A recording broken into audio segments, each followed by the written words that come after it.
Are you 65 years or older? Good news.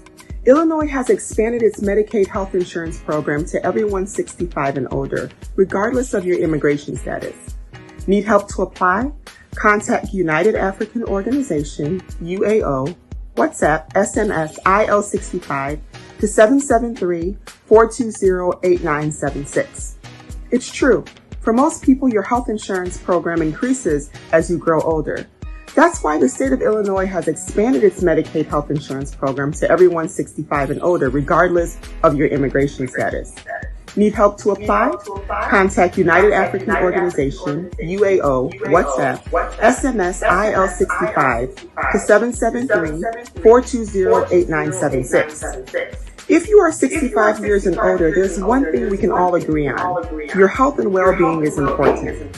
Whether you are a recent green card holder or retiree, asylee or without paper, you're now eligible for the Illinois Medicaid Health Insurance Program.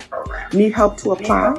Contact United African Organization, WhatsApp, SMS, IL65 to 773-420-8976. Documents needed to apply. Your proof of ID, your proof of address, and your proof of income. Okay. Oh, shoot. Okay. So just give me 5 minutes. Let me rush and go to my room and then go set up another phone. No problem. Are you 65 years or older? Good news. Illinois has expanded its Medicaid health insurance program to everyone 65 and older, regardless of your immigration status. Need help to apply? Contact United African Organization, UAO, WhatsApp, SMS, IL65 to 773-420-8976. It's true. For most people, your health insurance program increases as you grow older. That's why the state of Illinois has expanded its Medicaid health insurance program to everyone 65 and older, regardless of your immigration status. Need help to apply? Contact United African Organization, UAO, WhatsApp, SMS IL65 to 773-420-8976. If you are 65 years and older, there's one thing we can all agree on. Your health and well-being is important. Whether you are a recent green card holder or retiree, asylee or without paper, you're now eligible for the Illinois Medicaid Health Insurance Program. Need help to apply? Contact United African Organization, WhatsApp, SMS IL65 to 773-420-8976. Documents needed to apply. Your proof of ID, your proof of address, and your proof of income.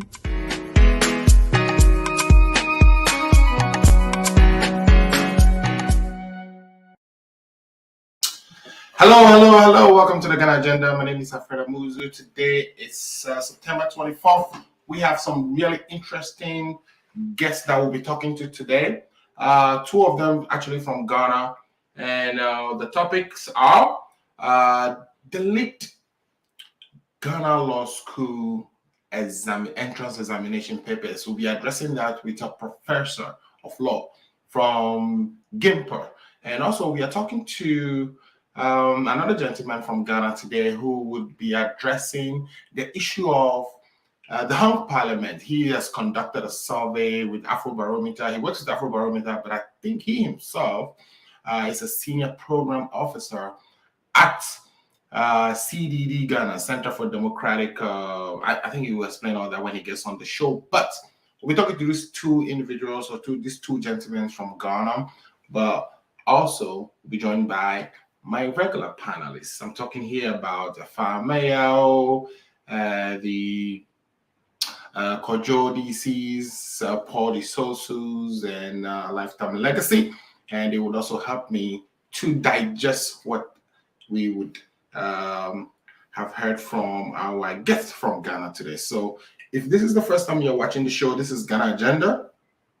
It's a political show that discusses issues relating to Ghana. And we are here every Saturday at 2 p.m. Eastern Standard Time or 6 p.m. GMT.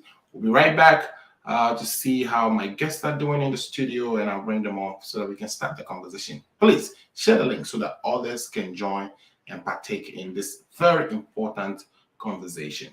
We will be right Are you 65 years or older? Good news. Illinois has expanded its Medicaid health insurance program to everyone 65 and older, regardless of your immigration status. Need help to apply? Contact United African Organization, UAO, WhatsApp, SMS, IL65 to 773-420-8976. It's true. For most people, your health insurance program increases as you grow older. That's why the state of Illinois has expanded its Medicaid health insurance program to everyone 65 and older, regardless of your immigration status. Need help to apply? Contact United African Organization, UAO, WhatsApp, SMS, IL65 to 773-420-8976. If you are 65 years and older, there's one thing we can all agree on. Your health and well-being is important. Whether you are a recent green card holder or retiree, asylee or without paper, you're now eligible for the Illinois Medicaid Health Insurance Program. Need help to apply? Contact United African Organization, WhatsApp, SMS, IL65 to 773-420-8976. Documents needed to apply: your proof of ID, your proof of address, and your proof of income.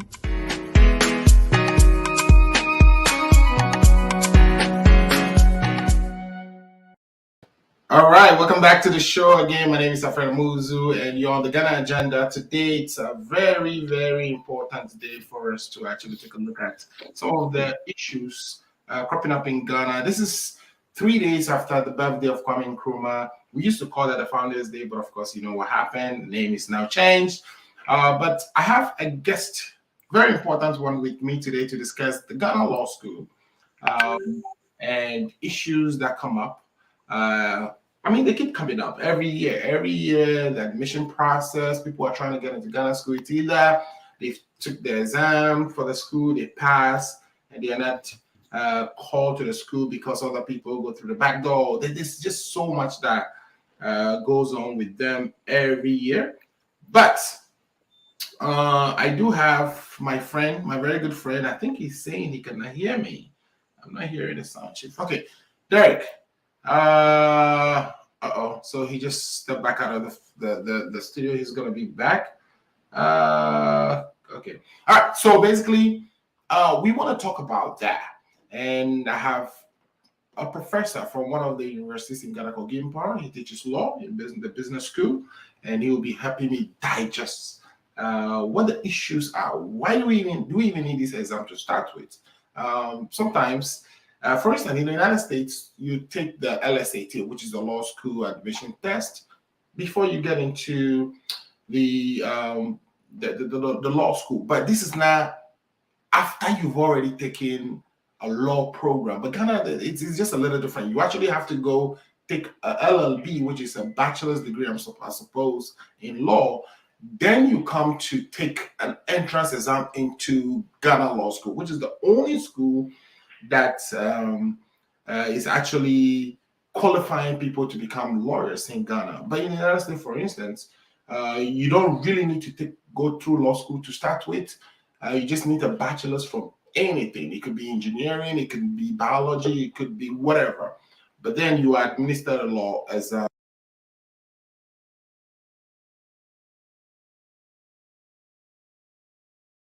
to law school. So we would interrogate these issues and figure out what exactly is going on. Welcome to the show, Mr. Derek. How are you doing today? Can you hear me now? Derek, can you hear me now? It might be with your... Okay. I don't think Derek can hear me. Derek, check to see if your computer's... I'll give him a call real quick. So let's take a quick commercial break. Are you 65 years or older? Good news. Illinois has expanded its Medicaid health insurance program to everyone 65 and older, regardless of your immigration status. Need help to apply? Contact United African Organization, UAO, WhatsApp, SMS, IL65 to 773-420-8976. It's true. Okay. For most people, your health insurance program increases as you grow older. That's why the state of Illinois has expanded its Medicaid health insurance program to everyone 65 and older, regardless of your immigration status. Need help to apply?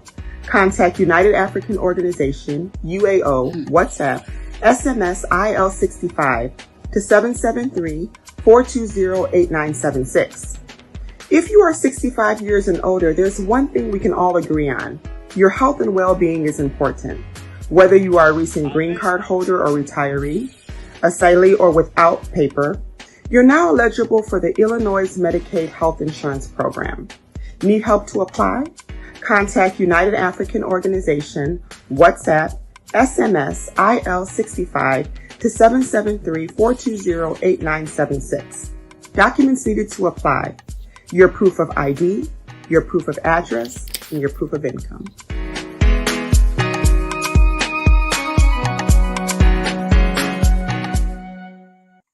All right, welcome back to the show. Derek, can you hear me now? Derek, can you hear me now? Can anybody hear me? If you cannot hear my sound, can you please just give me a signal to notify me that I'm having a sound problem? Because I don't think my guest is able to hear me. Yeah, he said he can hear me. It's strange. Let me see. What else can I do to make sure my microphone works? Can anybody else hear me? If you guys cannot hear me, Derek, can you hear me? Derek. No, Derek cannot hear me. All right. So basically, we have Derek, who's Derek Ohima Mensa, who's a law professor. He's helping us discuss the issues today, but he cannot hear me. So please bear with me. I'm having some little technical difficulties. He will be helping me navigate the law at school admission issues. We heard that a paper leaked, and I brought him so he can help me digest the issues, but I don't think he can hear me. So let me see what I can do about that. We'll be right back. You can hear me now. Are you 65 years or older? Good news. Illinois has expanded its Medicaid health insurance program to everyone 65 and older, regardless of your immigration status. Need help to apply? Contact United African Organization, UAO, WhatsApp, SMS IL65 to 773-420-8976. It's true. For most people, your health insurance program increases as you grow older. That's why the state of Illinois has expanded its Medicaid health insurance program to everyone 65 and older, regardless of your immigration status. Need help to apply? Contact United African Organization, UAO, WhatsApp, SMS IL65 to 773-420-8976. If you are 65 years and older, there's one thing we can all agree on. Your health and well-being is important. Whether you are a recent green card holder or retiree, asylee or without paper, you're now eligible for the Illinois Medicaid Health Insurance Program. Need help to apply? Contact United African Organization, WhatsApp, SMS IL65 to 773-420-8976. Documents needed to apply: your proof of ID, your proof of address, and your proof of income.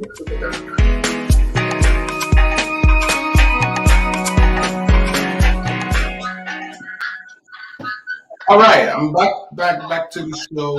We're having a whole lot of difficulties from sound all the way. Derek, can you hear me now? I can hear you from the phone, not directly from my device, from my laptop. Okay, let me try again. So I'm speaking again. Can you hear me now without using the phone? No. Okay, Mousy is here as well. Let me get Mousy on. The sound is gone now. I don't know if you can hear me. Hey, welcome to the show, Mousy. Mousy, can you hear me? Yes, Ambuja, I can hear you. Okay, so Mousy can hear me. Just pardon me for popping in very late. No problem at all. Mousy can hear me. So Derek, so Mousy can hear me. So it has to be something with your computer.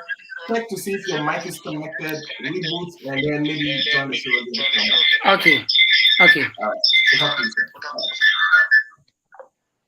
All right. So let me start with you, Mousy, and then we'll wait for Derek to join. So Derek, we'll catch up with you. Mousy, welcome to the show.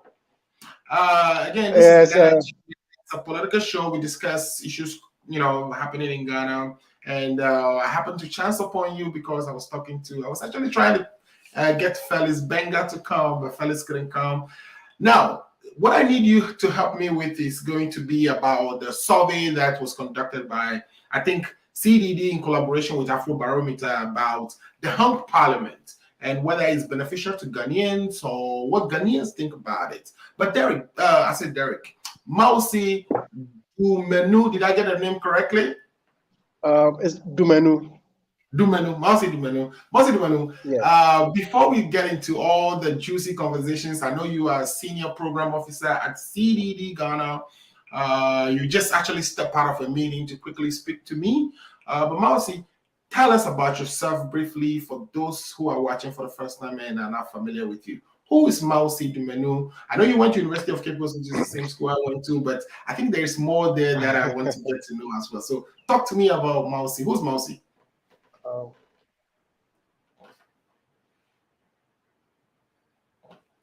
Oh, I think you are frozen a little bit. Mausi's internet is, of course, it's Ghana, so the network is not the best.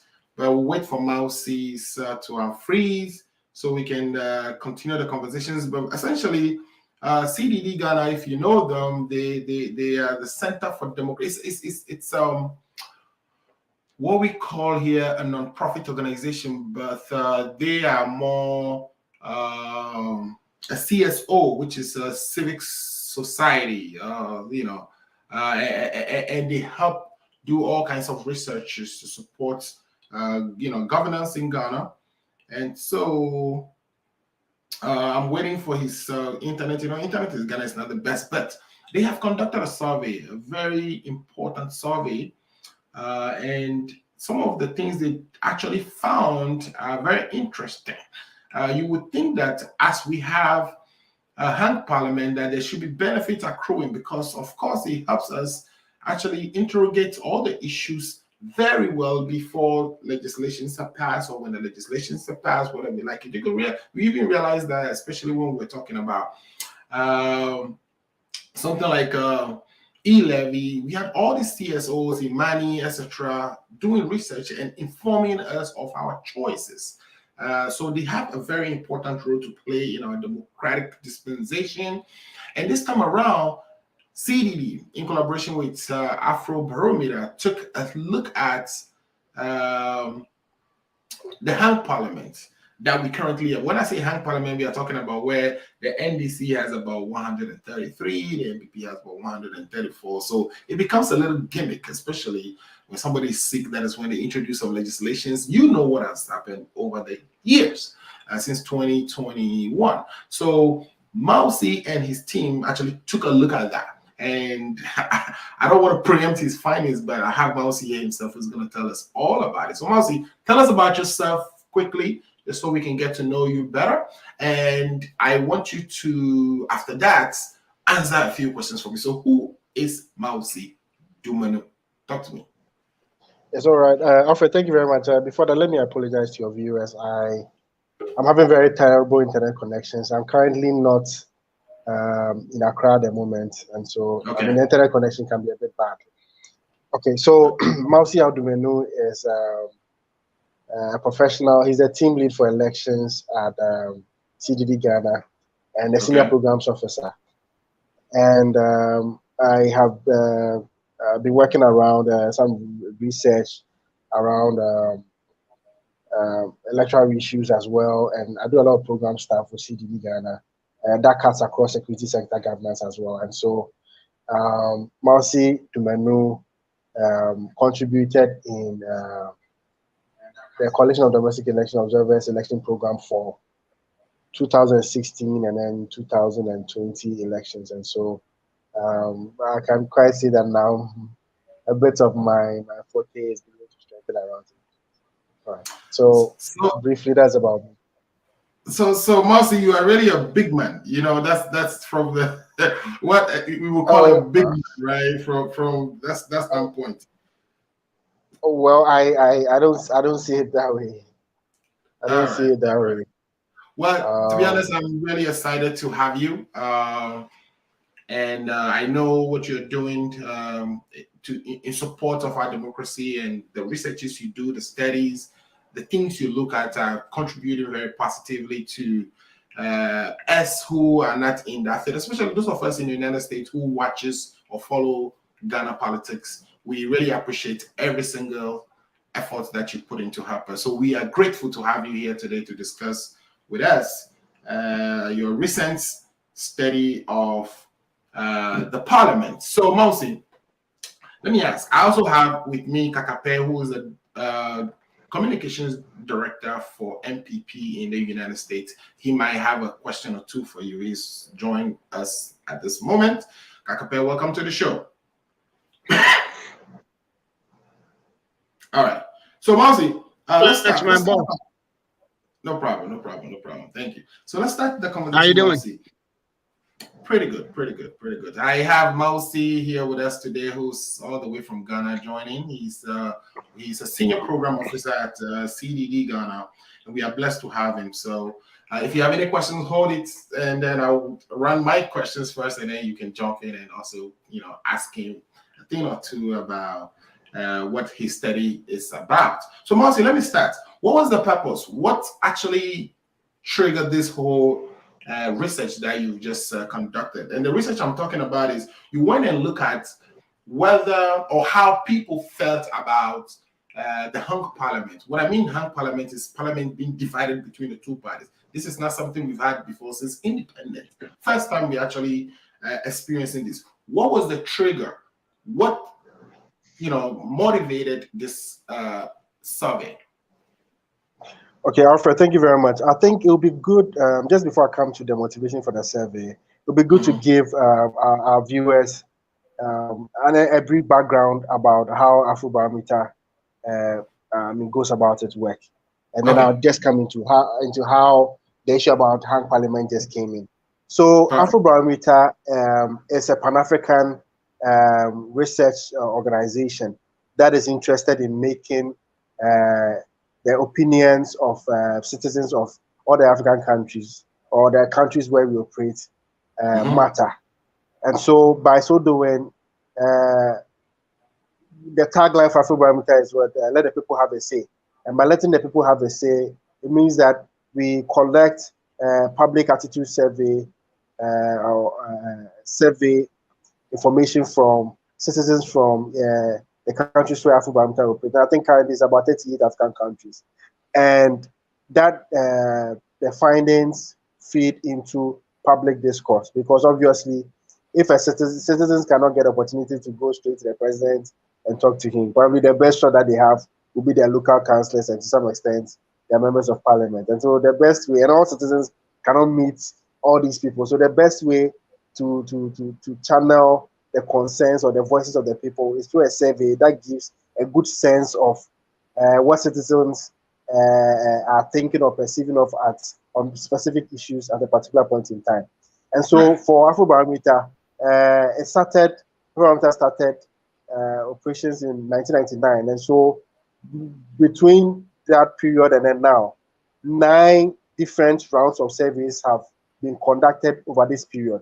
And gradually, when we started, the countries were not as many as it is now, but over time, we've been able to build it up to, I think, about 38 countries as of now. And so it's been a journey thus far with this survey. And so over these 9 rounds, we have several questions that we've asked on several issues. I mean, and so it's given us a good sense of a trend over a period of time on certain questions, because there are certain questions that are it cuts across for all countries, and so we ask it across board for all countries. And so those questions are, over time, we've been able to build a trend on what citizens are thinking of on specific issues at any point in time. And so that has been very good, and I believe that helps to feed into the public discourse.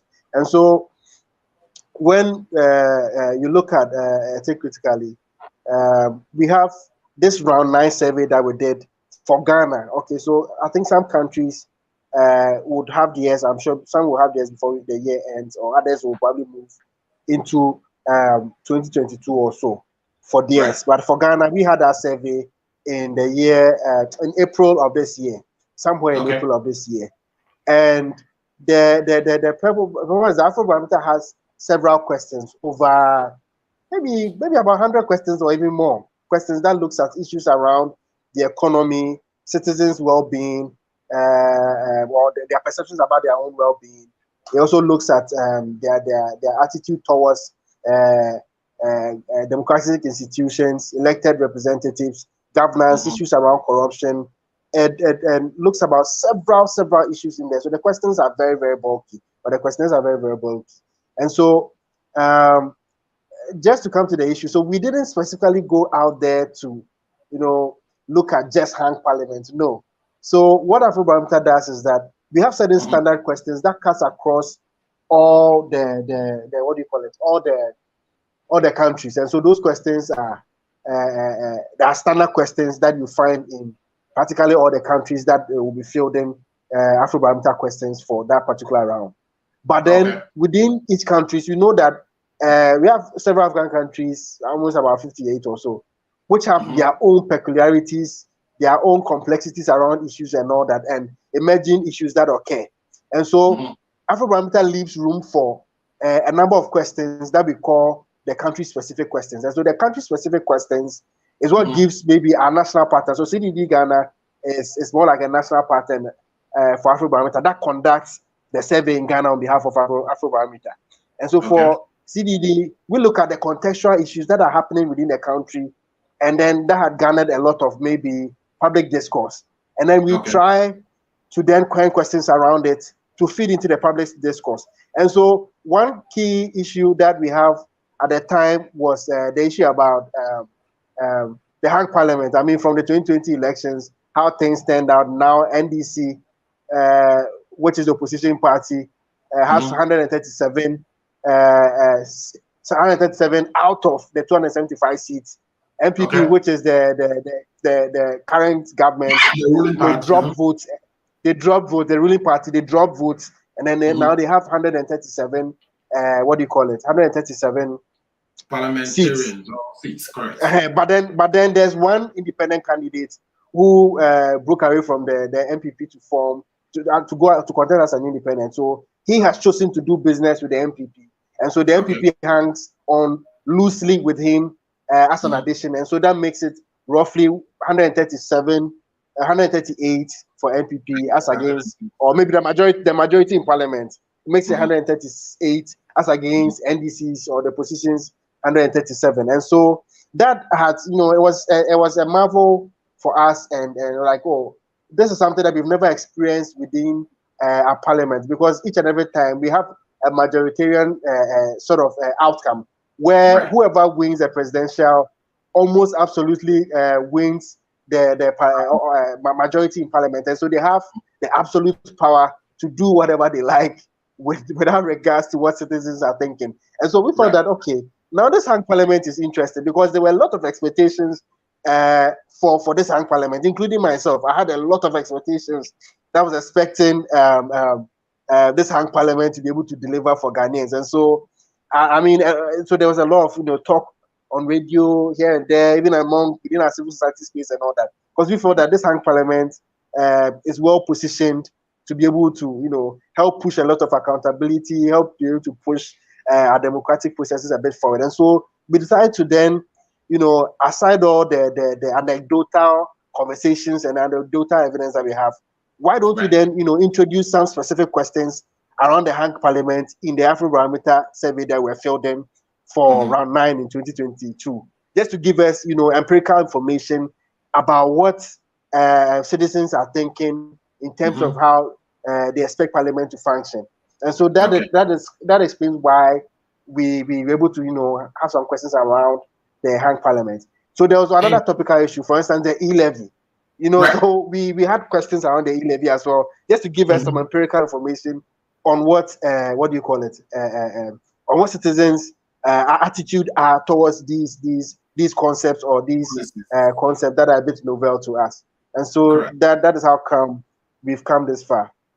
Oh wow, that's wonderful, and I'm glad that there's an institution actually pursuing this, because sometimes policymakers get to forget that There are people who are actually going through the ramifications of the policies that they push out there. So wonderful, wonderful so far. So let me ask, what are the findings? What are the main findings? What did you find in your survey? Yes. Okay, so very interesting. So we actually spoke to 2,400 Ghanaians across the length and breadth of this country. And that within the regions of this country as well. And so the population proportions, yes, all the regions. So we actually sampled respondents from each of the regions, and so the population proportion for our sample mirrors closely with the national population. I mean, based on the recent 2021 survey, survey, the census results that we have for our population, and so there's that kind of mirroring in there. And then we used a randomization approach to even select the various enumeration areas. That is the specific places where we take our data from. And we also used a random approach in selecting the respondents from each of the households that we spoke to within the enumeration areas. And so we use very stringent scientific processes to be able to do that, to arrive at the results that we have. And so for our results that we have, there's a 95% confidence that if anybody is to probably use our questionnaire and the same processes that we use, it's likely that at a 95% chance that they will arrive at practically the same results that we have. And so we say we have a 95% confidence, 95%, 95% confidence that we used. Okay, and so that is within a context within which we had this survey. So now let me quickly touch on a key part of the findings. Okay, so first of all, almost about half of Ghanaians. So we actually spoke to adult population. So we're looking at 18 persons who are 18% plus and over, were the people that we spoke to, because they are the adult population, and we believe that they are not children, and so we don't need to go and then take consent from anybody to speak to. So yeah, those are the people that we spoke to, and so the sample of 2,400 that we used, it gives us the confidence to say that because of the stringent scientific processes that we went through to sample, it gives us the confidence to say that these people that we use represent Ghanaians in terms of the people that we speak to. They represent Ghanaians. And so you hear me at some point saying that Ghanaians. And so it represents because of the sample that we use. Okay. So now in terms of the key findings, almost half, or 46% of Ghanaians think that the composition of the or the hang parliament that we have now, this is our eighth parliament, has made MPs somewhat or much more effective in scrutinizing government spending. But when you look at it critically, let's back up on that. So you are saying that majority of the people you spoke to has said that they believe that the split in parliament is positive because it has made MPs effective. Is that so I wouldn't say it's a majority. Okay, because it's 46%. So that is less than half of Ghanaians or half of the respondents that we spoke to. So it's less than half. So it's not like an absolute majority or anything. Okay, so that means that 46% are saying that they believe that somewhat or much more the hang parliament has made parliament or MPs effective at scrutinizing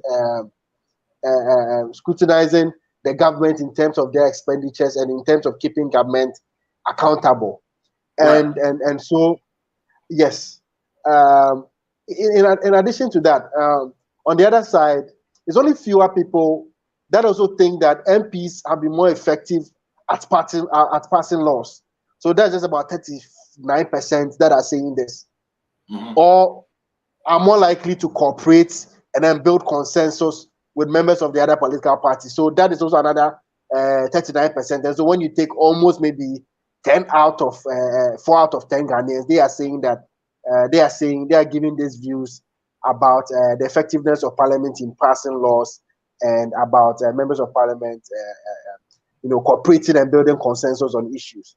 Okay. Right. Okay. Can I proceed? Yeah, proceed, Okay, please. so in terms of the other, in terms of the other questions that we asked around this hang parliament, large majorities endorse the role of MPs in a democratic system.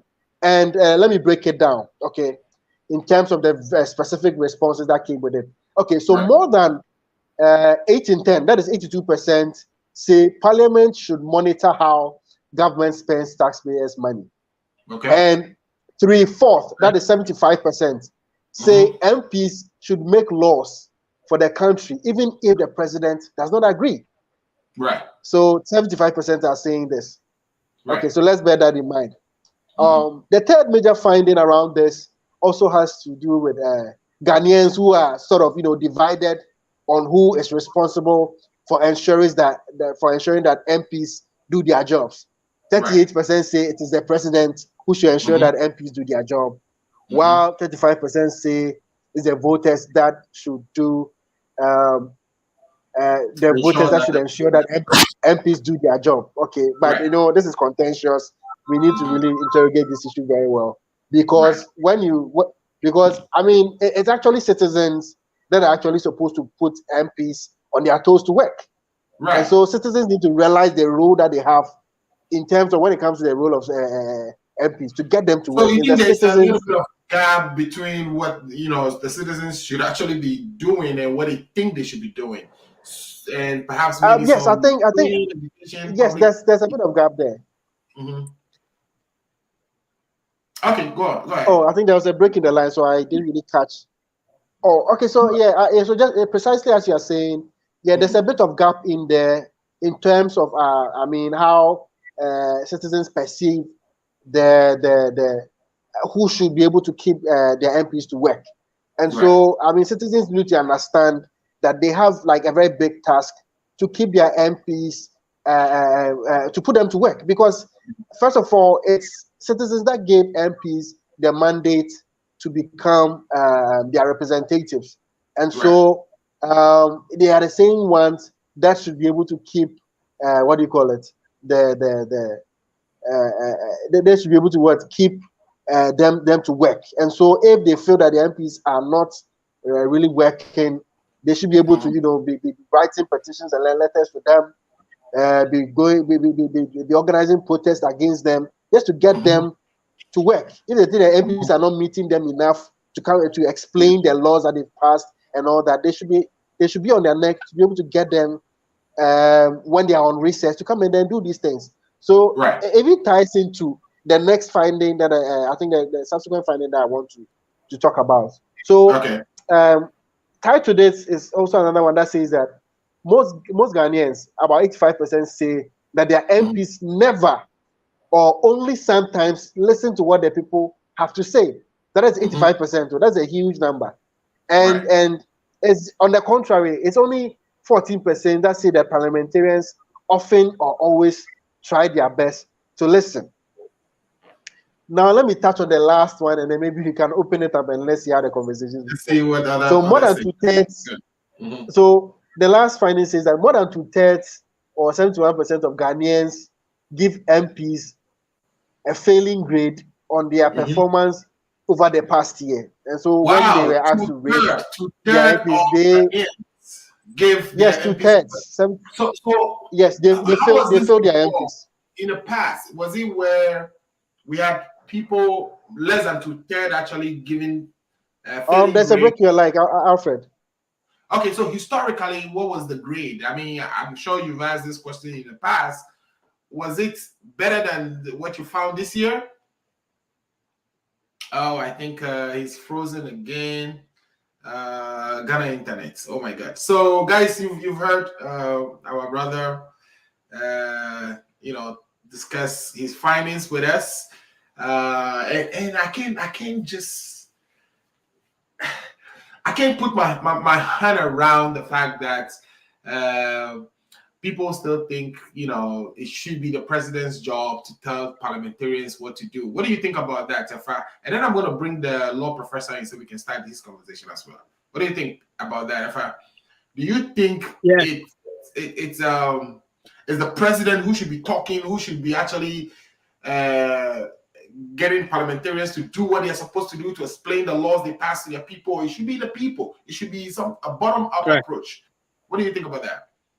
Yeah, thank you very much. And that's a very important question. I was going to put it to him. So in reading the report, right, that was one of the questions that I was going to ask him. It looks like the citizens do not understand their role in democracy. And we cannot fault them because we've created a system where government after government make the people think that they need to do everything for them. So, you know, that's why you get people always waiting on government, and government is not giving me this and government is not giving me that and stuff like that. So I think part of this survey and the research is to also find a way to educate them that this your thinking is wrong and that is the other way around.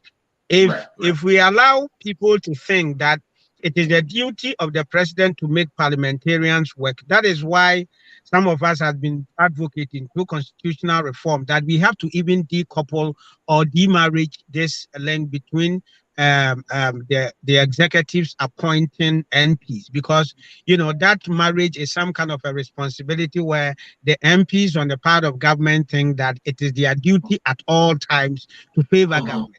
And we've seen that in the Fourth Republic, you know, that because, you know, majority of these ministers are coming from parliament, that is that edge. And coupled with people thinking in this survey that it is the duty of government, we need to shift it the other way around and try to educate people that, you know, you vote for him. Democracy works that all of us cannot assemble in parliament. So let's have this population being represented by this number of people being represented by. So your aspirations and your wish is what the people are supposed to do. And therefore you cannot say that, you know, the president should make sure that they bring you, they do this and all that kind of stuff. So that is an issue right there. The second thing is so if I hold it, I think he's back, and you know, of course, Ghana, we want to. Okay, that's fine. Yeah, good. Thank you. Me and you can stay and talk all this. Yes. Okay, so I'm back. Just pardon me. I believe you understand my situation very well. Of course. Okay. So go ahead. You were discussing some findings before you went off. So wrap up on that part, and I wanted to also ask any lessons, if anything, we learned from the process that should guide us going forward. What publicity or education should occur in our citizenry or within the population to actually bring them up to speed on what their duties are supposed to be. Did you learn anything that you can share with us? Okay, so okay, that's interesting. Okay, so that was like the last part of the findings that I actually wanted to touch on. Okay. So I mean, for me, I think I've already mentioned the voters who they think are responsible for the MPs to get them to work, and I think a bit of it has to do with a lot of education around this particular issue.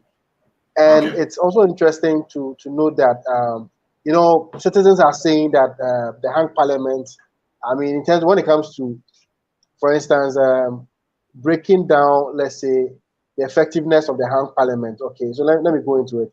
Is it that 39% think that the MPs has been somewhat or much more effective in passing laws? 39%. And so that is also a gray area that we to look at. Okay, so I think that fine. This parliament, I mean, they've been astute at doing quite a lot of things with their work. But however, citizens think that they have not been very effective at passing laws, and I think that this is something crucial that we need to look at. And we need to look at this. You see, one law that has been on the back burner for a very long time is the affirmative action bill. And so that bill will be a game changer if parliament is to pass it. But fine, it hasn't come from cabinet, probably because of, I mean, we didn't have a substantive gender minister for almost about 8 months. And just recently the president appointed one as a replacement. They have to go through the process of vetting and all that before she's onboarded. And so that whole process has stalled. But the point is that for the past 11 years, I mean, that law has not. What do you think that law would do that is not being done currently? Oh my God, internet, Ghana. Maybe I should stop asking questions, because each time I ask the question, he freezes. All right, so yeah, he was just talking about the fact that the affirmative action law need to be passed, and that would change or be a game changer, and that we haven't had Minister of Gender for a while. We just have one appointed, and hopefully that is why the delay in passing that law, and he went frozen again. So wait for him to come. But let me ask, Kojo is also with us. Kojo, welcome to the show. Kojo, you've heard so much. Any thoughts about what you've heard so far? Anything running through your mind? You want to ask him? I'm just trying to prime it so that once he comes back, you can take that and ask. So Kojo. Yeah, thank you, Alfred. Thank you for your listeners and viewers at the same time. And right. my boss himself, the great Kakape. All right, now you see. Because your sound is way back, right? Let me let you know. Yeah. Always working. Is it better now? Is it better? Yes, a little more, much better. So I came in between when the gentleman was speaking, but I think I don't really have a question. But my only problem I have is with all this research and findings. Most of the time we hear all this research and findings because it's coming from our own people, government or ministries and departments who are supposed to take care of this. Normally don't do anything because until it comes from somewhere so-called Western world, and then we'll start like debating on this on radio and on. What can they do differently with these findings that it will bring to the fore to members of parliament or people who are in power to make sure that all these things are implemented? Right. Okay. Great. That's a great observation. So now let me bring in my brother, the law professor, Derek. Derek, can you hear me now from your computer? Yes, I can hear you now. Perfect. So Derek, let's do your segment and introduce yourself to me first, because Derek, number one, let me just say something quickly about Derek. Derek was my senior. Oh, Derek, apologies. Mousy is here again. Let me use 3 minutes to finish with Mousy? Yes, and then I'll bring you. But Derek, as I was saying, was my senior in so many, even from basic school all the way through secondary school. So somebody I respect so much. One of the people I look up to. So when he comes, of course, he's gonna tell us all the juicy, all the things all the punishments he gave me when I was. So then, please let me use 5 minutes to wrap up with Mousy, and then we'll come to you, Mousy. Your internet is so bad, and yeah. I blame it on Baumia for telling us that he has digitally improved the country, but here you are having problems. Anyway, Senior Derek, I greet you. I receive your greetings, sir. How are you? I'm fine. Yeah. I don't know if you two know each other, but I believe I will change your numbers so that you guys can pass on. So Derek is actually a law professor in GIMPA, and you are also in CDD doing some fantastic work. So it'll be a good relationship, and we'll see how the two of you mold the country or help develop our country, so that when we come, we can enjoy the peace and good democracy. So thanks for the two of you, the things you are doing for the country, and for joining the show today. So you were talking about the affirmative action bill, right? That's the minister just got appointed, and the confirmation process should go through. You were going to tell us what the bill would do that is not currently being done. So before you went off, so if you can, help us understand that, and then proceed. Okay. All right. So what I was trying to say was that for that particular bill, assuming that it's passed, it would then make it a bit mandatory for appointments at the local level appointment at the national level for, I mean, several positions, at least a 30% quota to be reserved for women. And so we need a lot of women. Okay. Yes, for women. So we need a lot of women within our decision-making spaces and our decision-making processes. Yes, because currently as it stands now, it's just about 40 MPs out of just 275 that are women. And that is very woefully inadequate. When you go to the assembly, the assemblymen and women, assembly members, it's just 216 out of over 6,000 that are women. That is woefully inadequate, okay? So we need to then create that tactical spaces for women to also get on board when it comes to decision making. And I believe that that law has, I mean, since 2011, when there was that push and advocacy to get it passed, has never come on stream. And the whole process got stalled, particularly because we've not had a substantive minister for the past few months. And so the sector, so I mean, that has also fed into all these things. But the point I'm trying to make in connection to Parliament is that citizens are saying that Parliament has not been effective at passing laws. But I'm just saying that, assuming that this law were to be passed, it would probably have been a game changer in terms of, I'm sure, the noise that would probably be made from both sides in getting this law passed and all that. And so that at least would have fed into citizens thinking and understanding when it comes to the laws. The laws have been passed. I mean, within this period, within this survey is being done. And so people would have probably gotten to know more about it. But the other part is that I also feel, or we feel that MPs maybe do not, I mean, engage their constituents, like they don't engage their constituents very well. Or adequately, they don't engage them adequately. Because if, for instance, they are on recess, there's a good opportunity for them to go back home and then be hosting maybe town hall meetings to, report back educating their people. Educate the people, report back to them, the work that they've been doing, and then the kind of things, decisions that they've been making for them on their behalf in Parliament at the national level. But it looks like not much of these things are done. And you know that when MPs go home, probably the first people or the people that they get to meet a lot will be their own party people. That'll be massive up in their offices, in their homes, and all those things. And so they give ear to them. And there's also interestingly, there's also another finding connected to this that says that MPs do not listen. Almost about 86% or so, or 85 or 84% that are saying that the MPs do not listen. It's just 14% that are saying that. What do they mean the MPs do not listen? In other words, they do not listen to what they have to say. Okay, let me look for the slide and try and then see whether I can read out the specific question. The specific question. Okay, so the question says that. Okay, if you tell me the page, I can even share it so others can view. I think page 4. How much of the time do you think members of Parliament try their best to listen to what people have to say?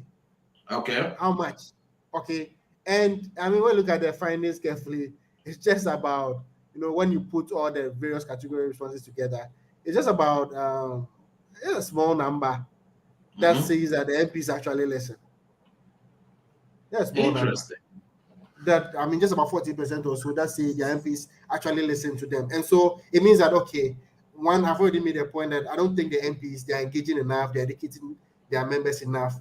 And probably even if they get to probably host any town hall meetings, I'm sure it's just their own party people that fill up the place to come in and tell them what they want to hear and all that. And so citizens probably may not get that chance to probably participate, participate massively, even if sort of there's that kind of town hall meeting between the MP and then their citizens. That is, even if they do that.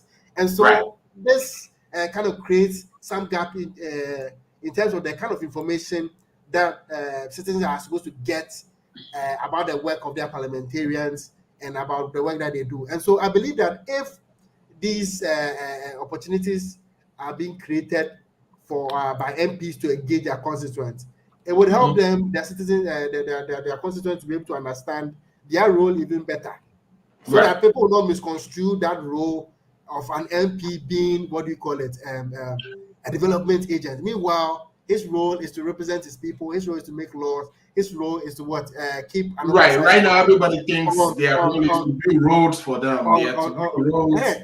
Probably because because maybe one part of the problem is that they also overpromise and also make certain promises that are out of place when they are campaigning, because in their quest for power, they tend to say a lot of things that, bamboozle the citizens. And so their expectations are always very much heightened when they realize that this person has indeed gotten the nod to represent and then to serve as people. And so, yes, they would want to see that happen. And so that comes to that kind of education also about the development role. I mean, so in fact, that kind of attention that is given to the MP when it comes to local level development, in actual sense, it's supposed to go to the DCs.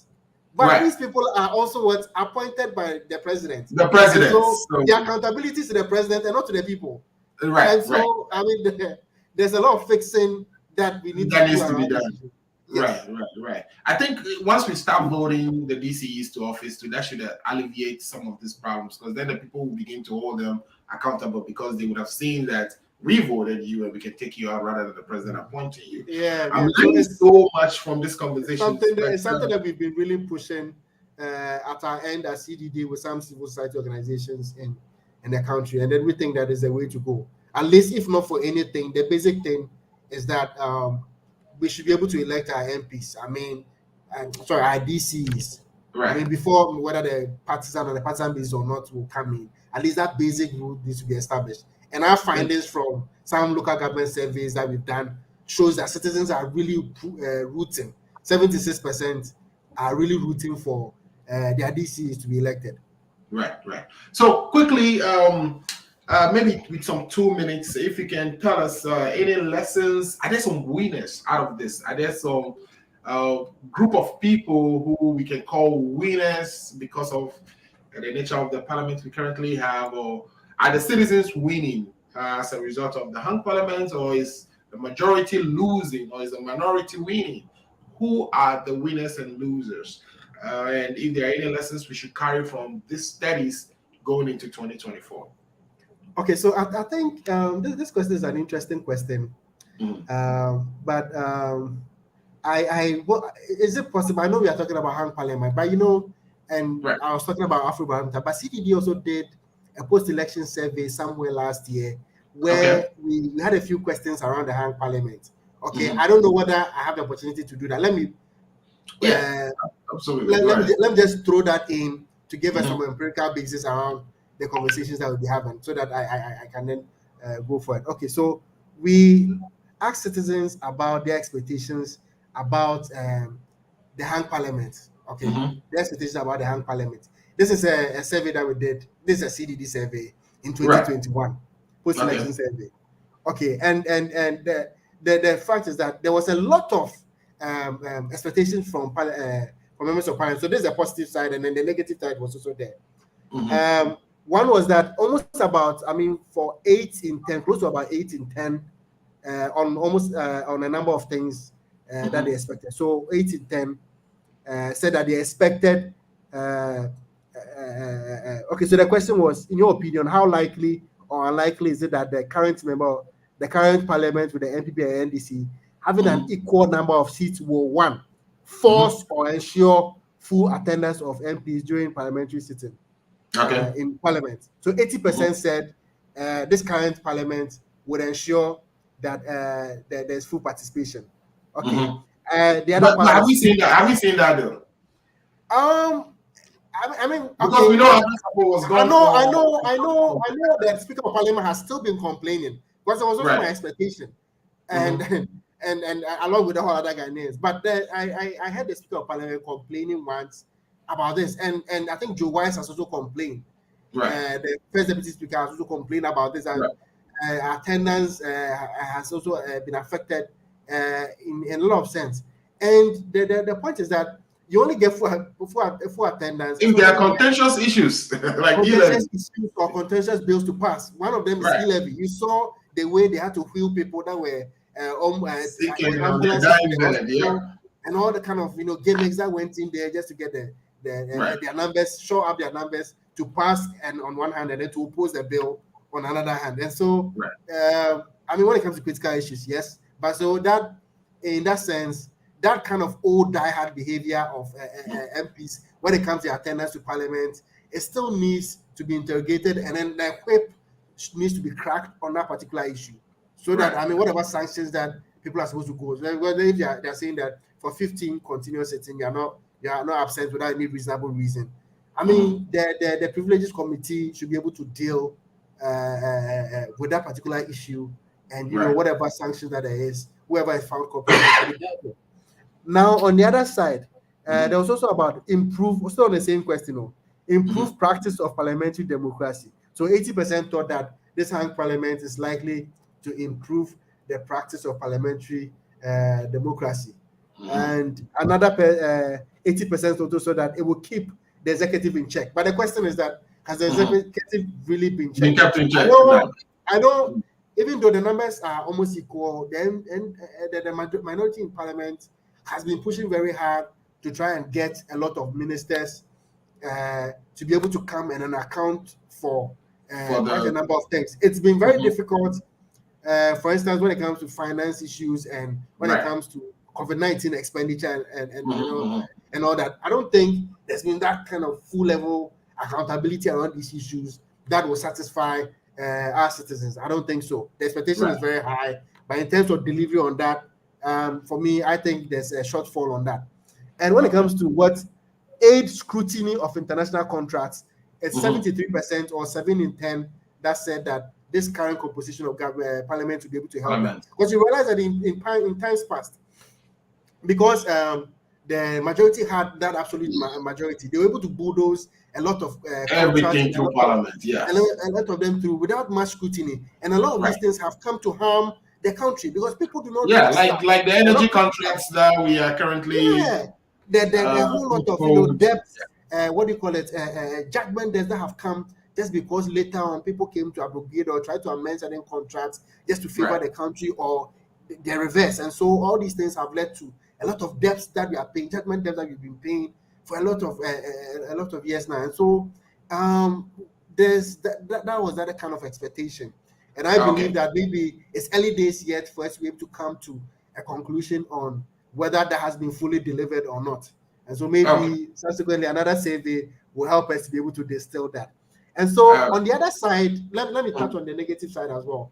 So what I talked of was, a positive, the positive expectations, expectations of parliament. Now, others also think that when it comes to the impact that is likely to have, others also think 61% think that it will slow down decision making, and we saw that with what do you call the e-levy when the government was in a hurry to pass it, but there was a lot of kickback and then pushback from citizens and all that. Make MPs connive more on issues that affect them, and I think yes. It was one of the impacts that the 60% are saying this, and one of the things that people raise. And I think, I mean, for me, I was even disappointed from the get-go when they were vetting some of the ministers, because I just feel some people were not fit for office, but they were passed through, and so I don't know the kind of underhand dealings that went there. And so I that connivance issue can be very much alive, and it needs us to be able to look critically into these issues and then call out people. Now the other part also said the impression I'm getting is that the last two, the last three.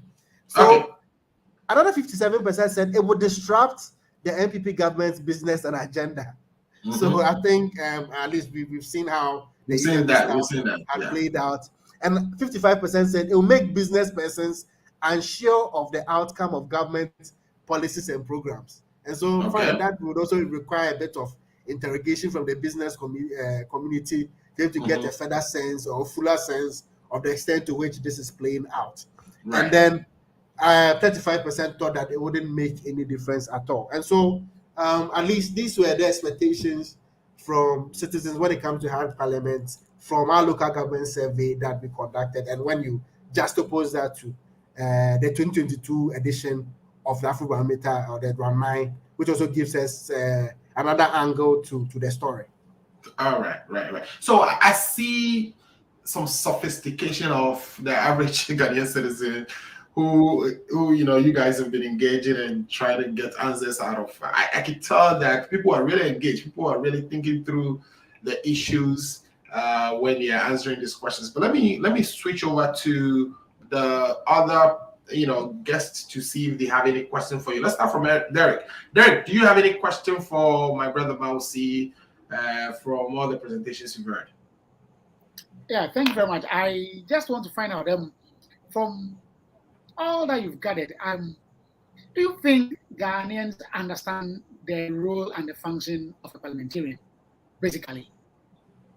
I think for that, Ghanaians, a lot of Ghanaians get it very wrong in terms of the expectations about the work of their parliamentarians. And I think I earlier on mentioned the issue about that ascription of the development role of that's supposed to actually go to the mayor or the DCA, to the MP.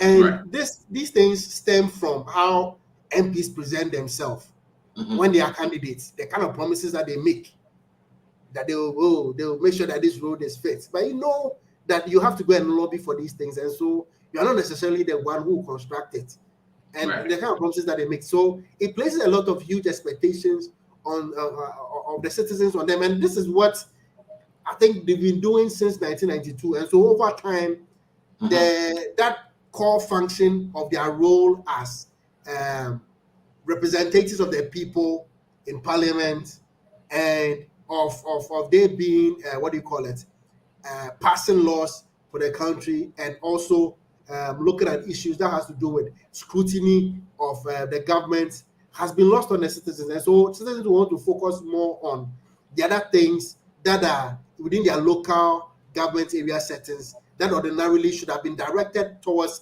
the district assembly, and by extension the head of the district assembly, who is the district chief executive. But it's probably because our DCs are not elected, they are rather appointed. And so that kind of thing makes it, puts it in a position whereby the DCs are only accountable to the appointing authority, who is the president. And so they don't care what citizens think. And I've had just recently, we've done quite a number of town hall engagements where we try to bring citizens and some groups together to meet the assembly. For the assembly to even educate them about the processes within the assembly, how they can participate, citizens can get to participate in the assembly processes and all that. And it would amaze you to know that when we had this event, it's just in few places that the DCs actually showed up. Few places. We're doing almost about 30, we did 30 for the youth, 20 districts for citizens. And the MP the DC showed up in just few of these citizens. They didn't even bother. And even the few ones that they showed up, they just came to read the address and then they left. And so when they got to the open forum session, they were not there to take some of the direct comments that came from the citizens. And so you remember, I don't know if it was the beginning of this administration or the last administration or so, the whole issue of the DC that when they say chair, somebody said chair. They said, who said chair? It was for the previous, but then it's the previous administration. Okay. Right. So that kind of captures the attitude of the DCEs. Yes, it does. So I mean, they don't want to meet the people. They don't want to, they don't want to meet them. They're accountable to them. And so the MPs, are the ones that citizens are often targeting. And even with that, the MPs are usually almost always, they seem to attend more to their party people than even people that are not within their party. Wouldn't that be the reason why they have the MPs Common Fund, so that, especially when they go to their various constituencies, of course, they're going to be, the people elected them and they're expecting so much from them, all the promises they make. So they have this fund that allowed them to be able to do one or two things within those constituencies. Isn't that the reason? Yes, so it's true. So that is why I think around 2004 or so, they pushed for that law to be passed for 5% of the overall, this assembly common fund to be given to them. Be allocated to them. To allocate to them for them to be able to, pursue some developmental initiatives that fall within their purview. But that money is also not adequate enough. And even with that money, the assembly members are also gunning for. They're also gunning for that, because we did some recent consultations recently, because they feel that we are the assembly members, we are in the communities with the citizens. The MP is far away in Accra and only comes there when it's on recess or when there's a funeral or something. And so we, day, night, and day, and sunshine, citizens are calling us to do stuff. So why don't you give us a piece of the pie? And so you see where we are going. And so, what is expected of parliamentarians? I think that we've missed the mark on that, and there should be a lot of public sensitization and then reorientation around these issues. And that will start with MPs when they go back to their constituencies. The town hall meetings, they should be able to. I don't know whether we should find a way. I think in the advanced countries, UK or so, they are mandated to sort of meet their constituents anytime they're on recess.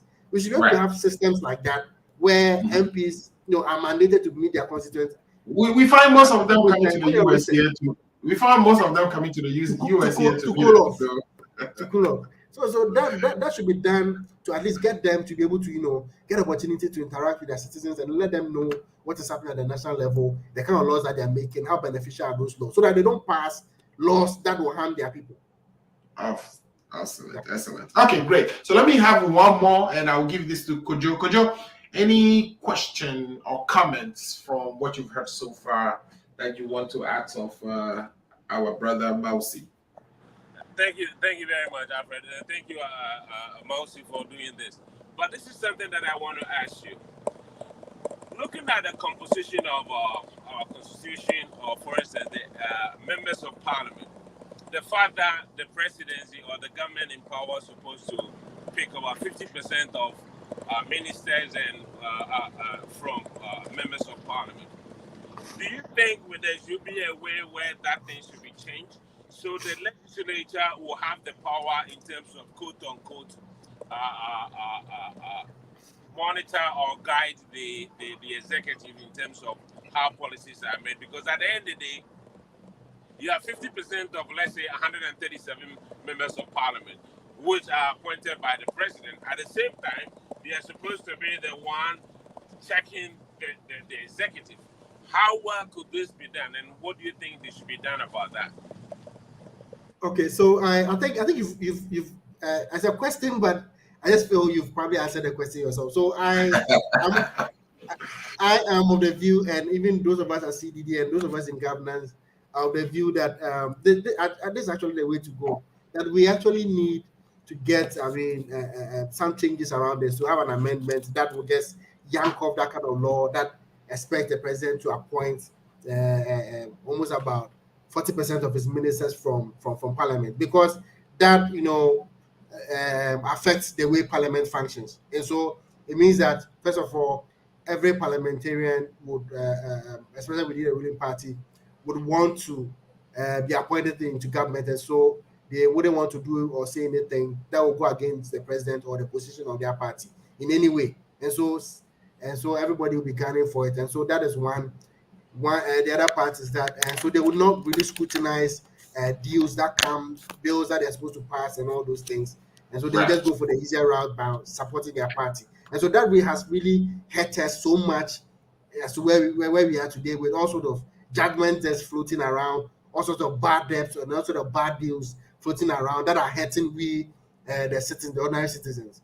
And so there's something that we believe there should be amendments around this. And I think the Constitutional Review Commission probably, I'm not too sure, maybe I'm not too sure, so I won't even go there. But these are issues that will require some reforms, because it makes Parliament non-effective and makes it just a rubber stamp, what the president is bringing. And we also think that the other part is that even with that, the MPs who are then ministers, because they are pretty much engaged with their ministerial work, they do not get to attend Parliament that often and participate in the debates and even with the committee work and all those things. And so that in itself, affects the functions and then the duties of Parliament. And so they are one key function that they are supposed to perform as being checkers of the executive is really, really hampered and then limited. And so they're not able to do that, because it looks like you are limping. You are in a race with 100-meter races, and then you are limping on one leg. How fast can you be with people who are running on full throttle? So that's how it looks like. And so Parliament is not able to deliver effectively. And so that really requires a strong critical review. And I think these are things that, as persons that are interested in governance, persons in society and all that, should be able to push. That arrangement was done in 1992. It made the government at the time very, very comfortable. And so, yes, and so subsequently, everybody has taken it on, and they do not want to repeal it because it helps them. Now that we have private members bill, perhaps CDD will champion a bill for something like that, don't you think? Alfred. Yeah, that's an interesting one. Yeah, could you go ahead? Can I ask Moses one question again? Well, so in going around CDD, have you guys also posed the question to the Ghanaians if they need the amendment of the constitution, and are they really in tune with it in terms of we changing it, or they say we should stick to the old thing? If it's not, I wouldn't be too sure. Okay, the recent surveys that I've really been keen on, I've not come across this question, and so I'm not too sure whether we have that question. And probably even if we did, it will probably be in older rounds that happened around when we're having a constitutional review and all that. But it's something that I need to probably go and then ask my colleagues about it, and maybe go through each of the questions to see whether we had any question of that sort. But I mean, as it stays now, I know we don't have any question within this particular survey. I'm very certain about it. Awesome. I think you've been talking for a whole hour, and I'm sure you need some water break. But Kakape, before he leaves, do you have anything you want to ask him, just to give you the opportunity to as well? Any question for him, briefly?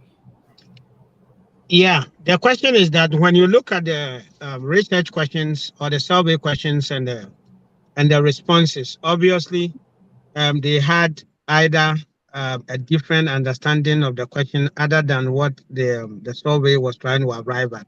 How do you fix that? How do you fix that? And the second thing is that the responses were not. You see, the responses portrayed a wrong understanding of that. There are institutions that are supposed to work these things out, like the national civic education, something national, but something NCCE.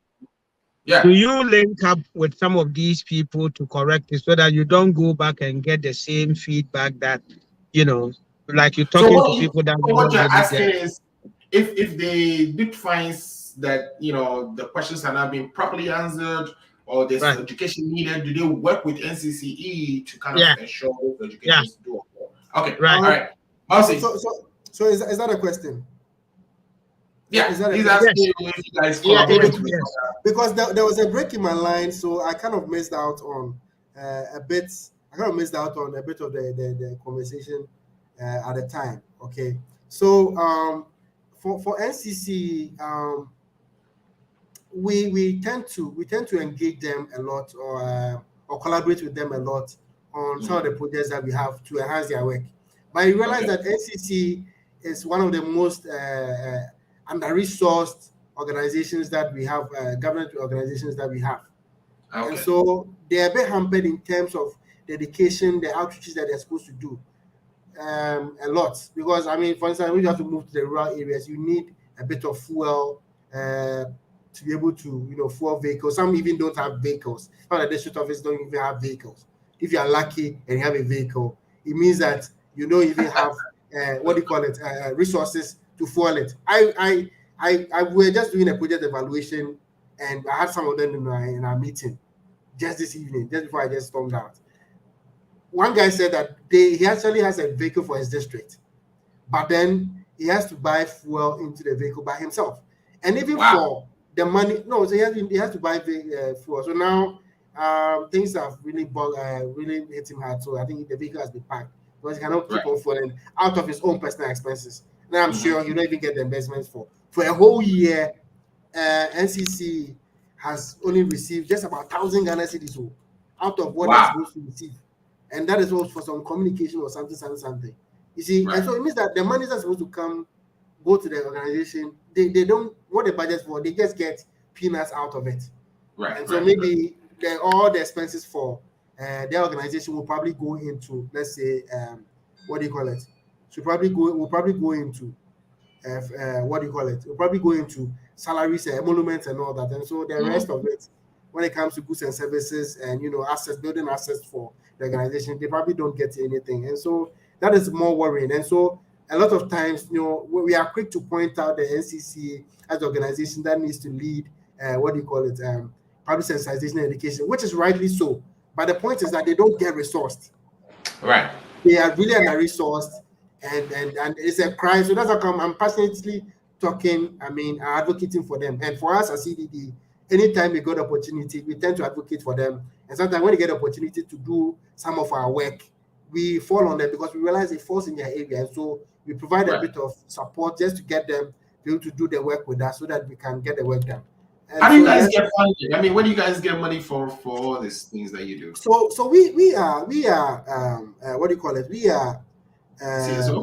a civil society organization. We are non-profit, and so we don't do commercial activities to be able to get money. And so most of our funding that we have, our funding streams come from bilateral organizations, and from some foundations. A lot of them are outside the country, from UK, US, Sweden, Danida, and all those, Sweden, Canadian Embassy, US Embassy, and all those other organizations from outside. And so because Ghanaians or within local philanthropy, it's not really there. People haven't come to that point to really understand the essence of the work that we do, for them to pump money into our stream of work.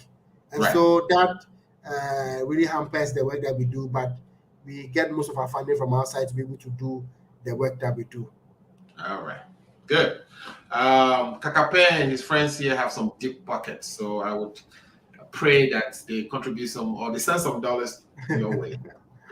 Okay. So if he wants to donate any money, he can go to our website, www.cddgh.org. There's a donate function there. He should get in touch and then see how he can donate, or he could send an email to info@cddgh.org to inquire about how he can contribute to our cause. And I mean, our website is there.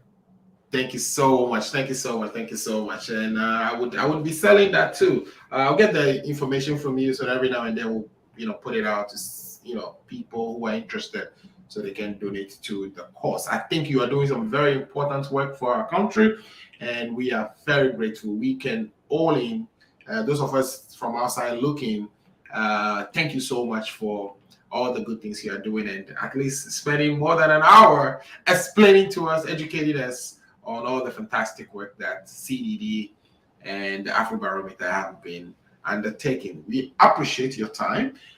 We would ask that if you have some time in the future, that you bless us again like you did today and come and explain more to us. Thank you so much. Any other final word anybody want to say to Mr. Mousy before we let him depart from us? I will urge him that they should continue with their good work for the country. Development and governance is a huge chunk, and whatever the role they are playing is part of making sure that people understand, to educate, to get others involved in where they are slacking and stuff like that, so that together we have a country that we all want to build. Thank you.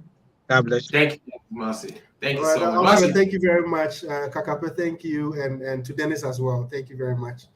Thank you so much. All right. Have a wonderful day. We will be right back. Let's take a quick commercial break and talk to Dennis about the law school. Be right back. Are you 65 years or older? Good news. Illinois has expanded its Medicaid health insurance program to everyone 65 and older, regardless of your immigration status. Need help to apply?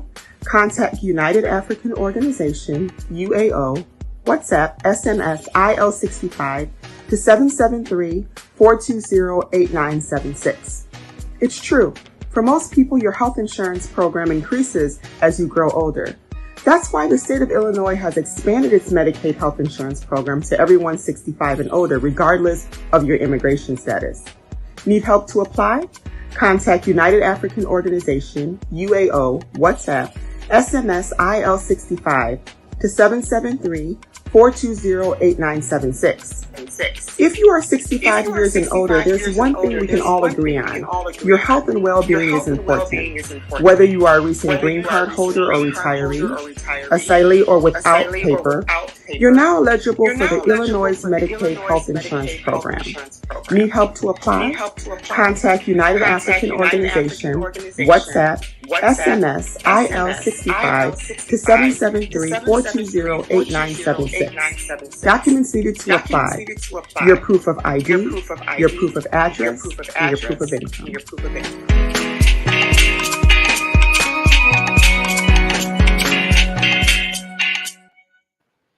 All right, welcome back to the show. That was a fantastic conversation we just had. I think I've learned so much in that one short hour than I've done the whole week. Anyway, welcome back to the show again. My name is Alfred Amuzu. At this point, I want us to switch to Ghana Law School. So we know that in Ghana, for you to go to law school, first of all, you actually have to do the LLB, which is supposed to be a bachelor's in law.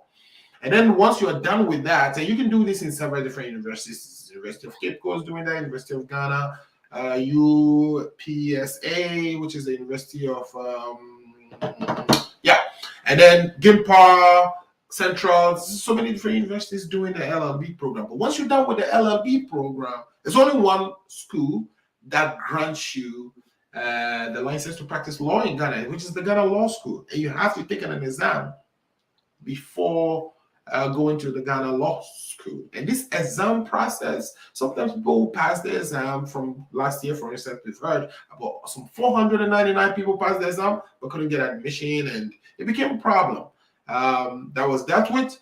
But this year, which was, I think, a couple of days ago, the exam papers actually leaked out. So it seems this organization, or the General Legal Council who runs this organization, runs the admission process, just can't get a break. Every year they seem to have some issue.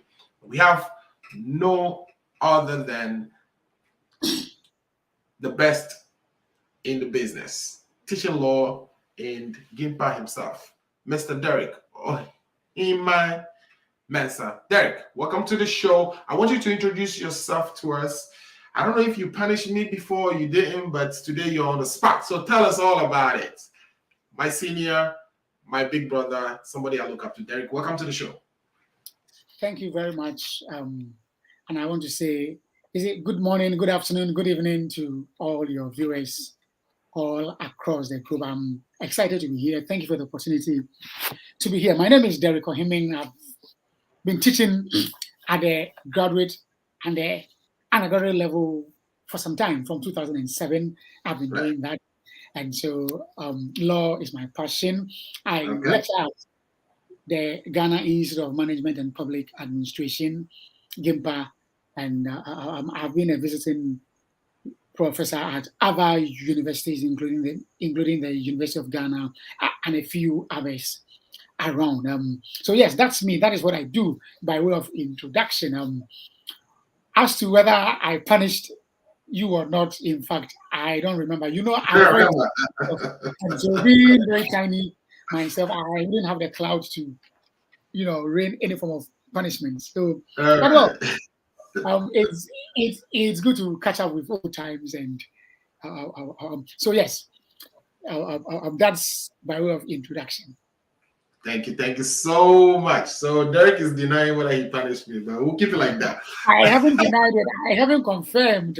Confirm it either. All right. You see the thing that lawyers do, right? We can't keep them down. All right, Derek. So yeah, Derek. So you have gone through this process as a lawyer.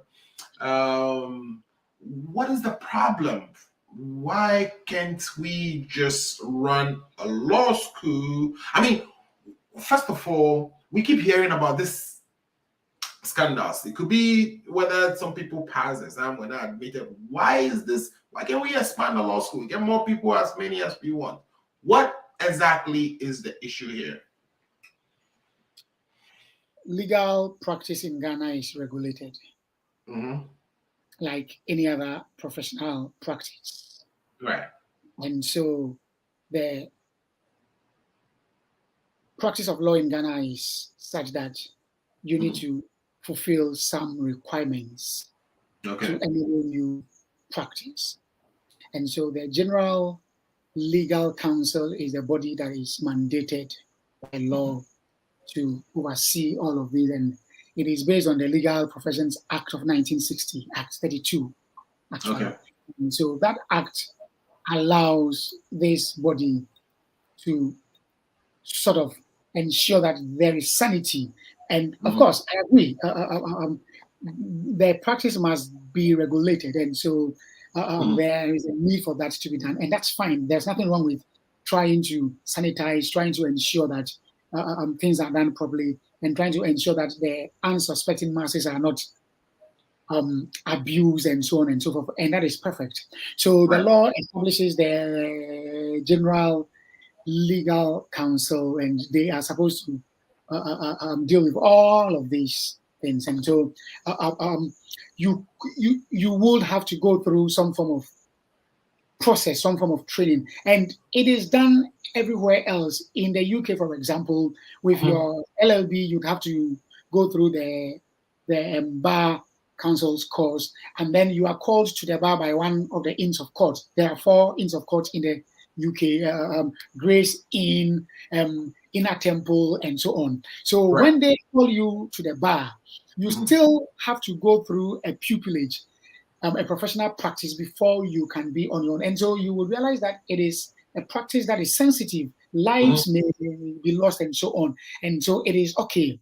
The process in Ghana is that when you are done with your LLB, you go for the professional training, the bar training.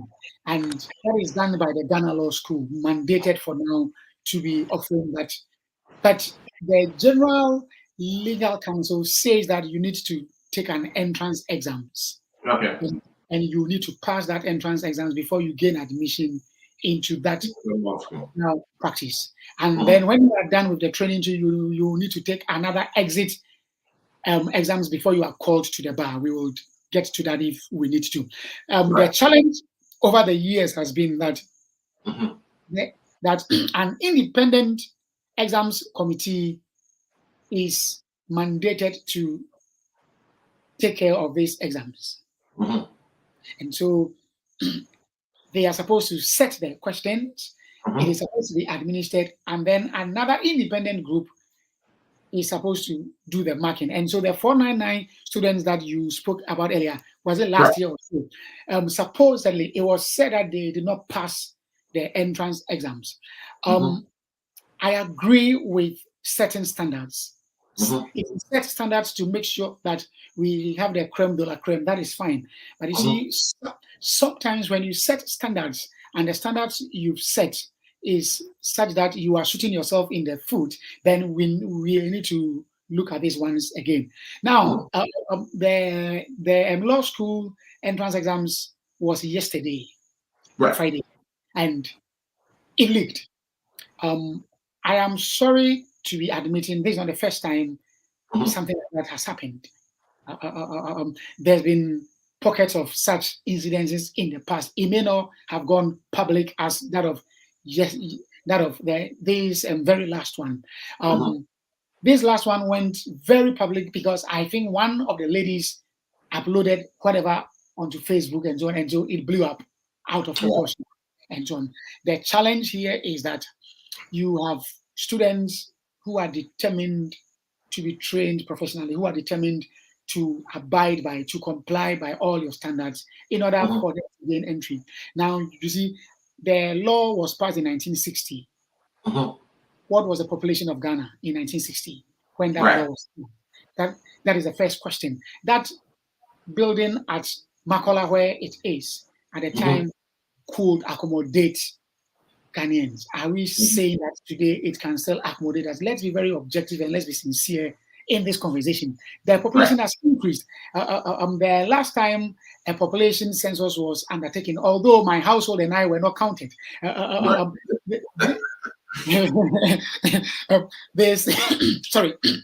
said that we are 30 million plus Ghanaians. Let us be sincere. How many public universities do we have?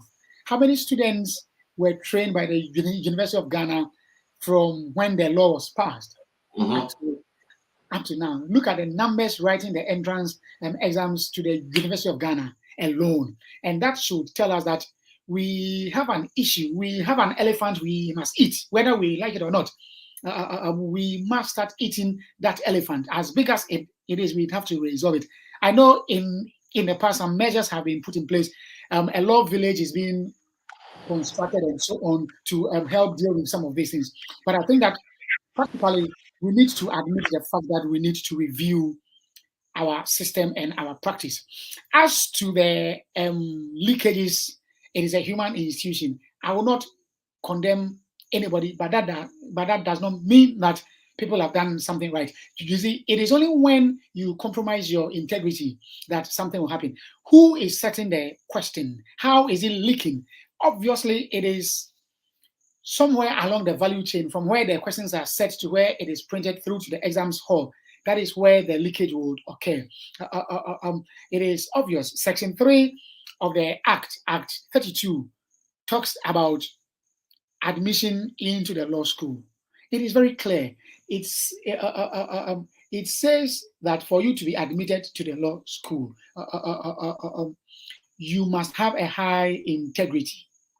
If those who have been admitted to the school must have a high integrity and therefore prove that they are worth their salt, in addition to the qualifying certificate that they would produce, then it means that anybody that has gone through the law school by default had a good character and can be trusted. So now, if these people have gone through the process and therefore they are required to have a very good character, because before they are admitted, they must prove that Section 3 is clear. And so if they've gone through that and they are now coming to set entrance exams questions and it is leaking, then what has happened to the Section 3 as a prerequisite for admission? What has happened to their own good character and their own integrity? And this is where I have a problem, because you see, he who comes to equity must come with a clean hands. Clean hand, yes. If your hands are soiled, how do you tell me that mine too are soiled? You must clean yours before you would talk about mine. And so, in my view, the Independent Exams Committee has a lot of work to do. I don't favor scrapping off the entrance exams totally, personally, because of standards. I believe that it can be used as a funnel to sieve and so on. So yes, but you see, as much as I don't favor the scrapping off of the entrance exams totally, I believe that the homework of the Independent Exams Committee must be done. It must be done. It must be done with integrity. Every professional practice has its integrity tied to the conduct of exams.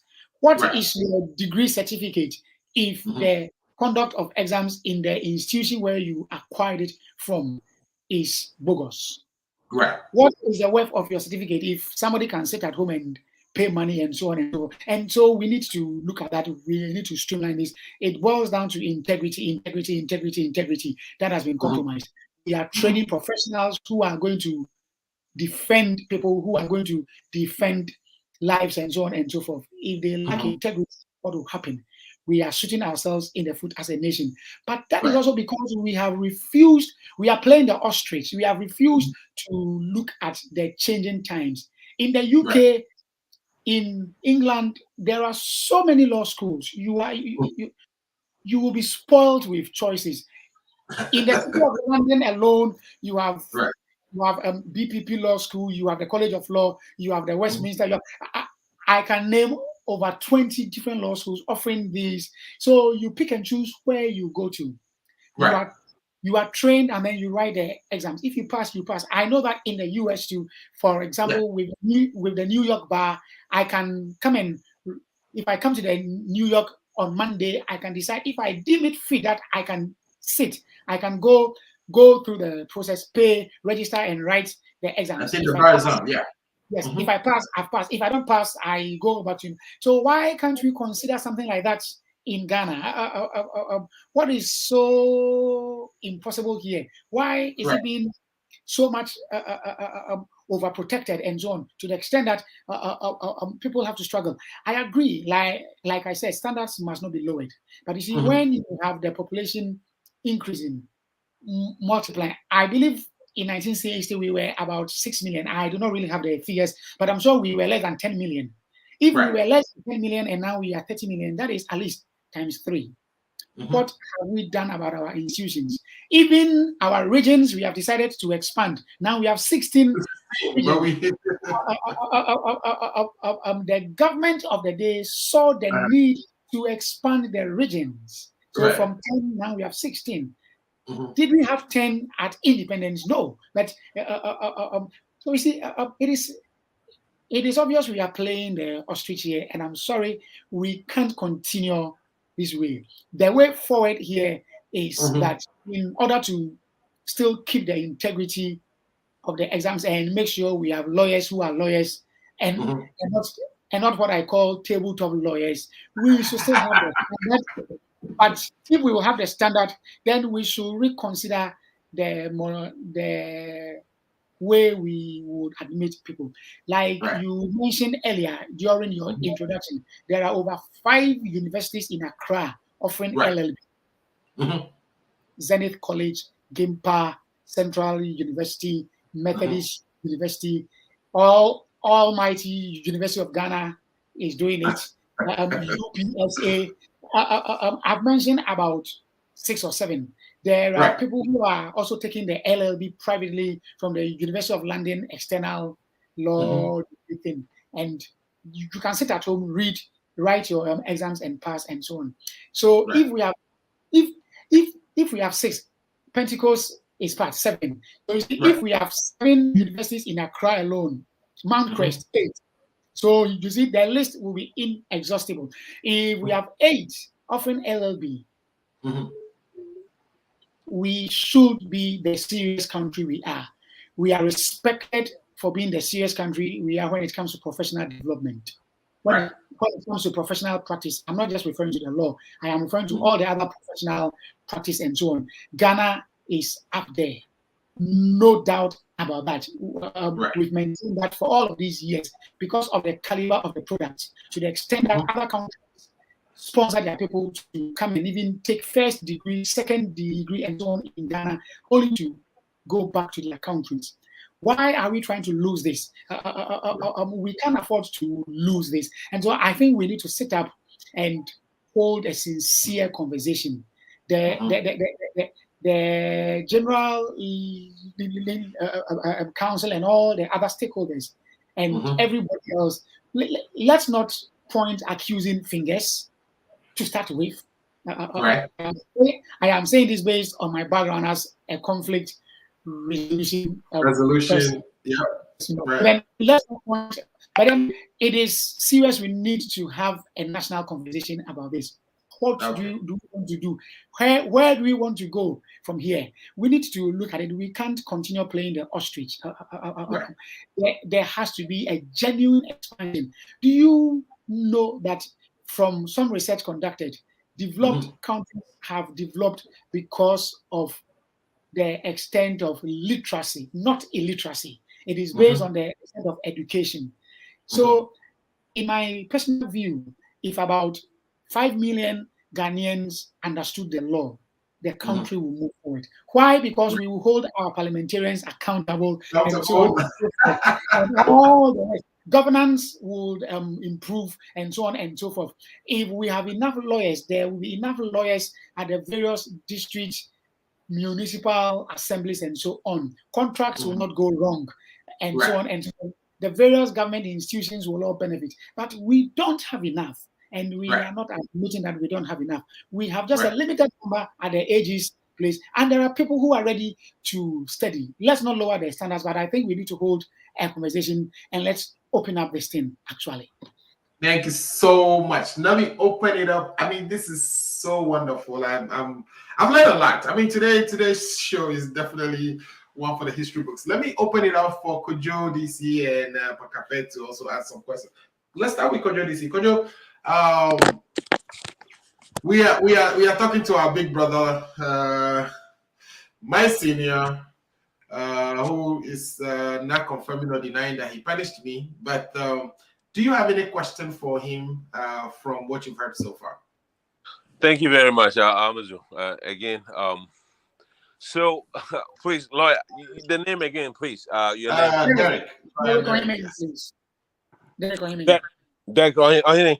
All right. Thank you very much for this very education. But this is one thing that most people think about lawyers. They think, quote unquote, lawyers are dishonest. They are some kind of a profession that people really don't trust because of their background. And based on that, whatever is going on in terms of the bar trying to, for the exams, that is humans, you already explained. What will take that perception away where people will trust that, yes, even here in America, if you choose between professions, I think lawyers are number one in terms of people don't trust. How do we take, because these are the same people who would defend us in terms of anything. How do you guys do to take this thing out, especially in our country? Thank you very much for your question. I would start from the point of view that the question is a biased question, and because the question is a biased question, you see, you have given the dog a bad name only to hang it. At the end of the day, I use your Mr. Barrister. You have concluded that they are liars and so on. We say something. In every tribe or in every home, there is a mensa, as the saying would go. So yes, there may be one or two unfortunate bad nuts in there. You may have met one or two.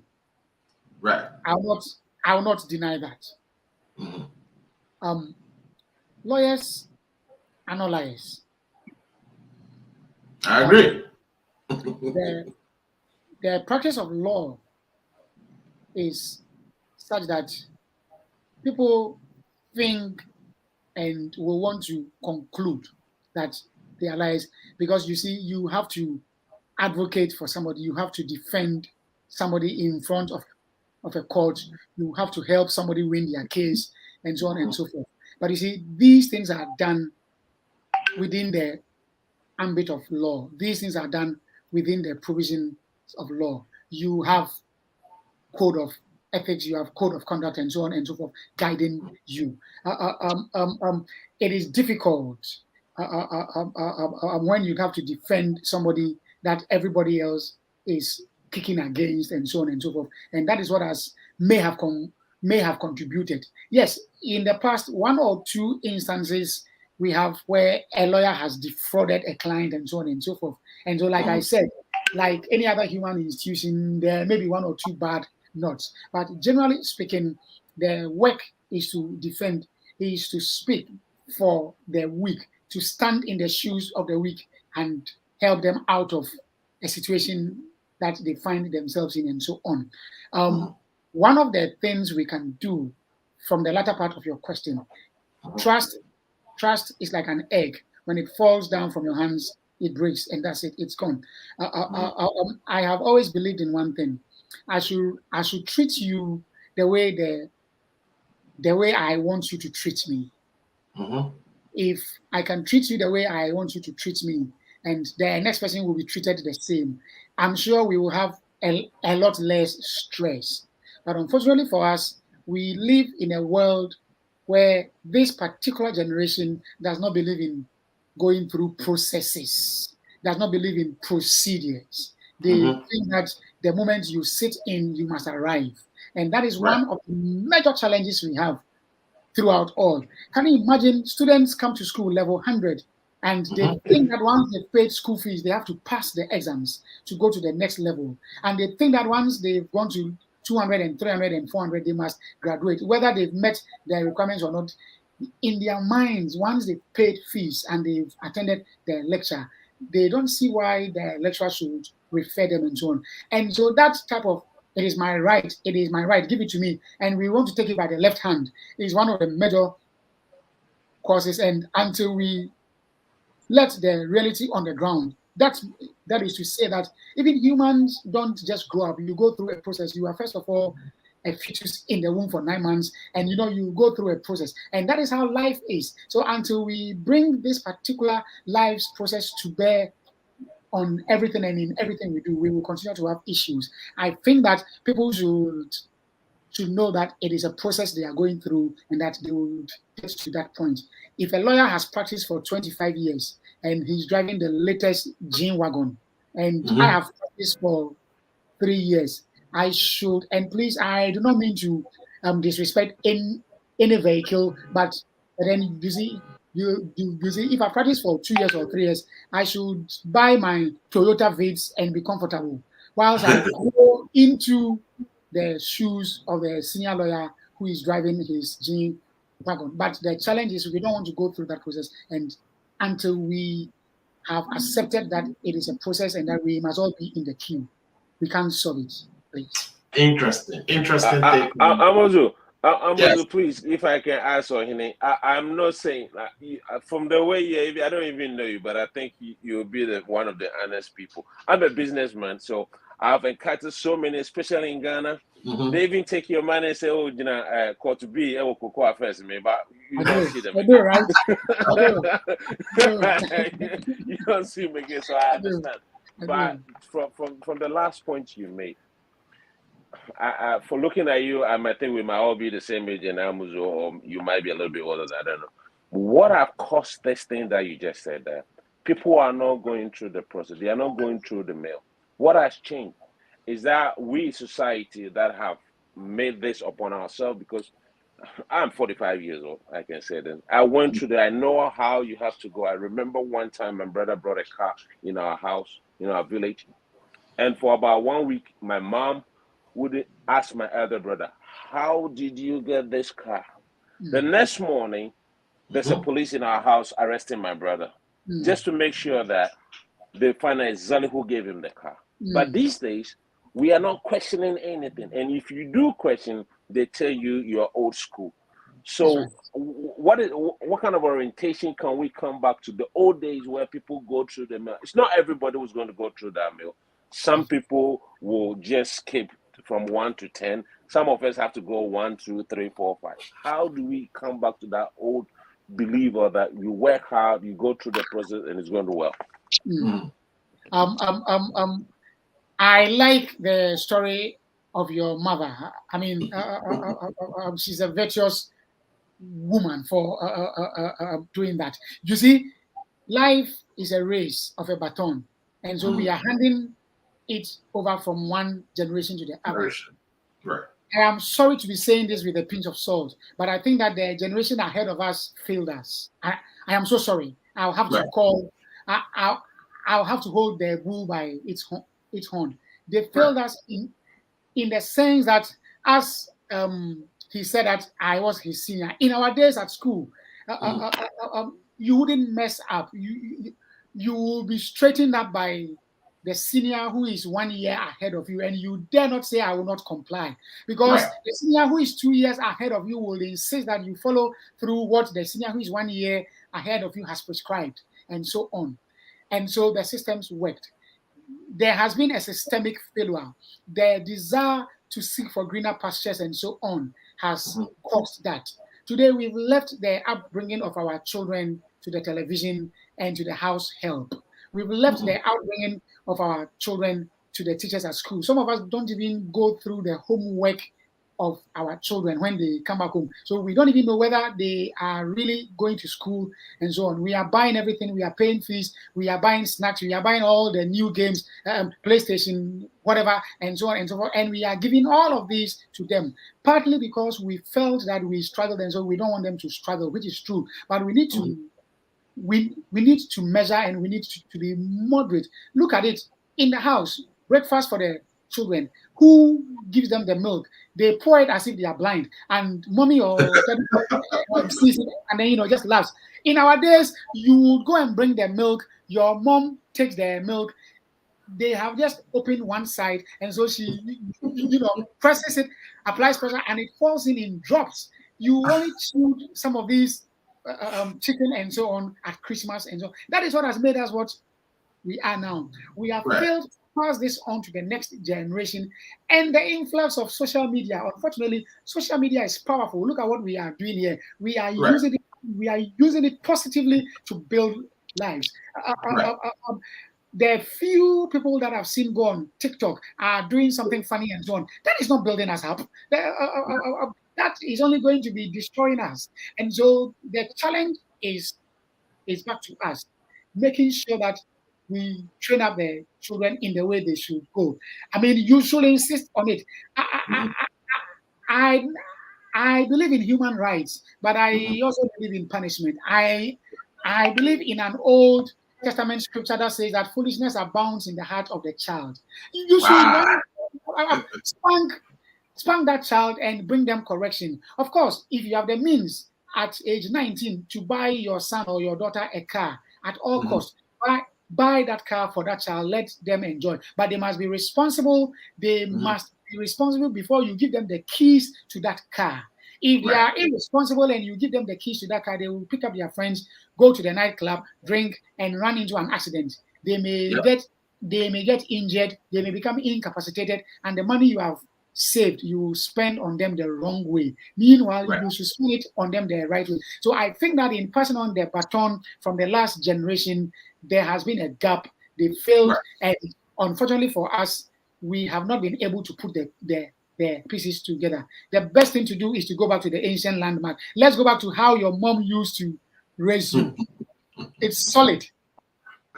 Because then I remember in my days growing up, if I did something wrong, it did not take my father to correct me. Any elderly person in the community that saw that I done something wrong corrected me. Right. And indeed, I was grateful somebody else had corrected me. Why? The beatings was not going to be as severe as my mom or my dad would beat me. I pray they will not go and tell my dad that I did this. I'll just pray, if you see me do something wrong, just spank me, and then, let's put it out. It stays there. I tell my mother that you spank me, so I don't get spanked again. Exactly. So I think we need to go back to the drawing table. Honestly, we need to accept. I'll share something last on that. I was walking through the shopping center in one of the countries in Europe, and I saw a parent begging a 3 or 4 year old child. And I felt, begging that child to comport themselves. No, right there and then I will remove my belt, give you 1, 2, and tell you that you would have to be in track. And that child will not fool again. And I've always used this. My firstborn son, when he started growing, the first time I saw him fool around in the living room, he wanted something from the mom, and the mom wouldn't give it to him, and he quickly threw himself on the ground, and he was crying. I picked him up and I spanked him. I beat him, and when he finished crying, I told him the reason why I beat him was the fact that he was crying and he threw himself on the ground. That is not how to do it. If you have any protest, you use your mouth, speak, but you don't play tantrums. And that was the end. From that day, I never saw him cry and throw himself on the floor. It ended there. Right. So that is the way to go. Right. Thank you so much. Those were some really good answers there. So let's switch to Kakape. Kakape, do you have any question of? I've been disappointed in the way we treating prospective lawyers in the country. Is it not the case that there are people that feel that the regulation means not allowing people to get in? And why is that? That's what I see. Because, like you're saying, 1960 something, there hasn't been any meaningful expansion. And we keep it at Makola, and we expect everybody to be at Makola.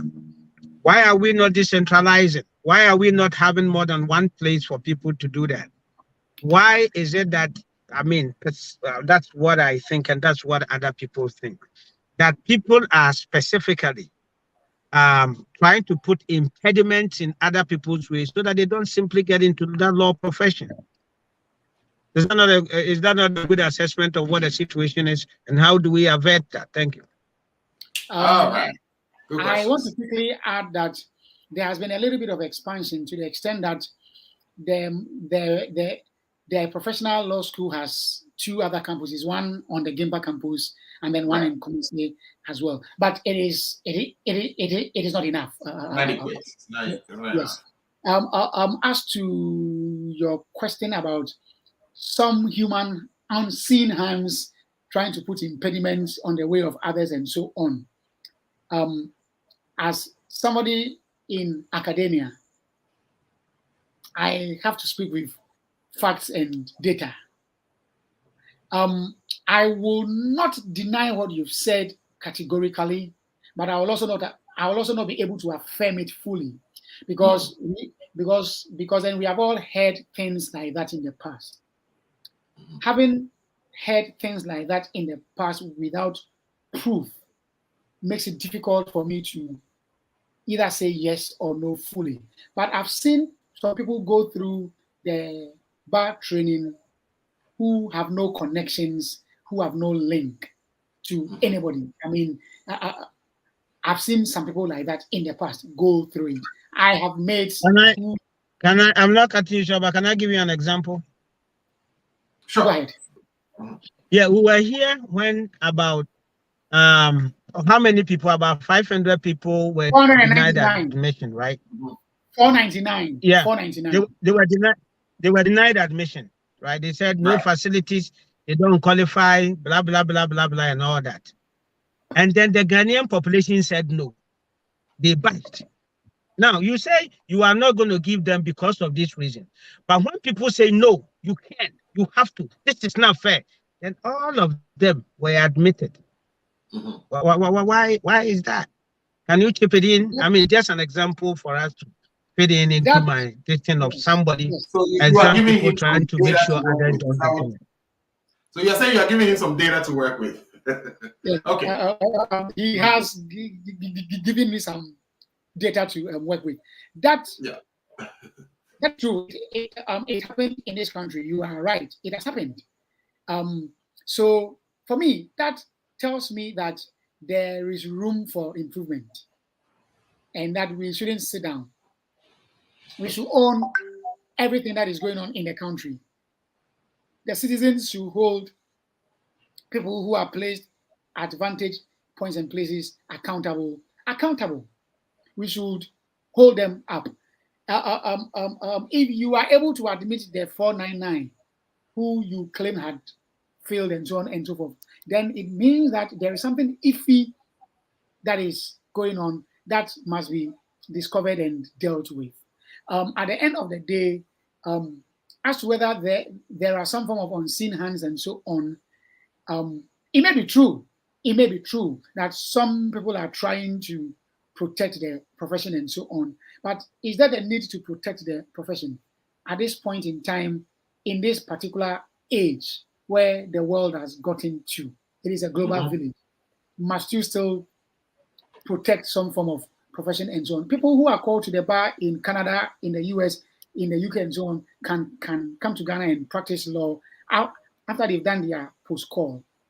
If that is possible, although it may be a little bit expensive in terms of the funding and so on outside, if that is possible, why don't we seek to increase, develop, grow, expand our own homegrown solution? I believe that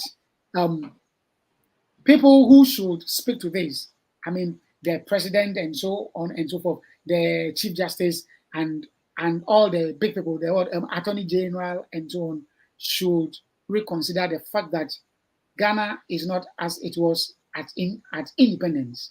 We have gone past that stage. We are 30 million plus, and therefore provisions must be made.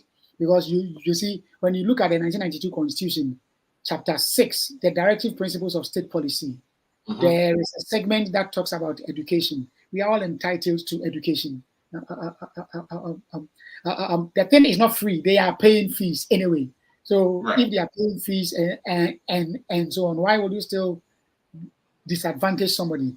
We've heard of stories where it is said that if your surname is not the type that has practiced law in the past, you may not, and so on and so forth. These may be hearsays, but you see, there will not be a smoke without fire. I've been told that when you are driving on the road in the afternoon and you see a mirage on the road, I've been told that it is a reflection of some river nearby or something of that sort. I don't know how true that is, but you see, all I want to say in answering your question is that there is no smoke without fire. It may be true, and so it is unfortunate. We need to deal with this because we are in the 21st century. We are not going back to the Stone Age. There's no way we are going back.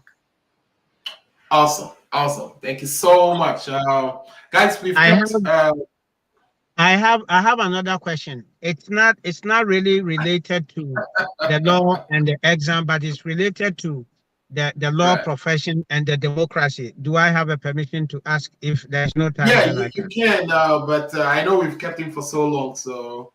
Yeah, but this is an opportunity for some of us to get clarification on some of these issues, and I know the audience are going to like it. Okay, so I have a feeling that two professions have failed the third world, and when it comes to Ghana, has failed us in terms of our development and this issue of military takeovers and stuff like that. One of them is the accounting industry, that we are not able to account properly to the good people of Ghana, and then the second is the punitive, the law regime. Now, everybody is complaining about our constitution. Everybody is complaining about human rights issues. Everybody is complaining about issues that borders on law and the constitutionalism and the democracy that we have. Don't you think that based on these complaints and that the fact that sometimes this overthrow of government has been based on abuse and stuff like that, that the law profession and specifically the Ghana Bar Association has failed our democracy, and there is the need for us to do something about it? Is that a fair assessment of the situation? Thank you. Professor Mills commissioned a committee. This is the report of the committee. Yeah. What has happened to this report? It has been kept on the shelf. But I think bits and pieces of it has been implemented, though. Yeah. Very slowly, at a snail pace, very slowly. Ex-President John Mahama should have run with this. Current President Akufo-Addo should have run with this. It was the taxpayers' money that was used to get this done. Right. And so if the taxpayers' money was used to sample the views, the opinions, the minds of Ghanaians as far as the constitution and so on is concerned, then I think that we have not done a good job as a nation leaving this to grow to become the bedroom of spiders and so on and so forth. Having said that, no, you know that one is $6 million you're holding. Oh, really? It's not how much you spent. That's how much was spent. $6 million. Look at that. So why have we let go of $6 million? I don't get it. We have two ways of handling our issues in this country. Before I will respond to your question, we have two main ways of handling our issues in this country.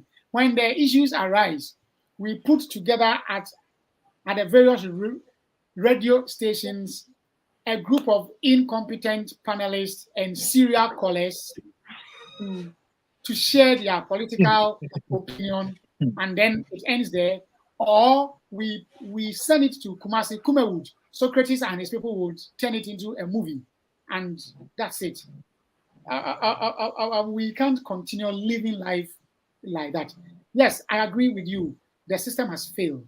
It is a total overhaul that is required of the nerves of the system in order for it to function properly. You know that if your car's injectors are not functioning until you have cleared the smoke and so on and so forth, that car will not run. That is what is happening to Ghana. We have issues. Our injectors are not running. Our pump is not running.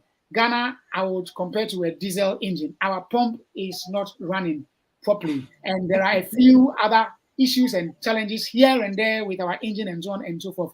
Instead of dealing with it, we have decided to change the driver. When you change the driver and these things are not dealt with, it will have the same effect and so on. And so I think that yes, accountability wise, we failed and so on.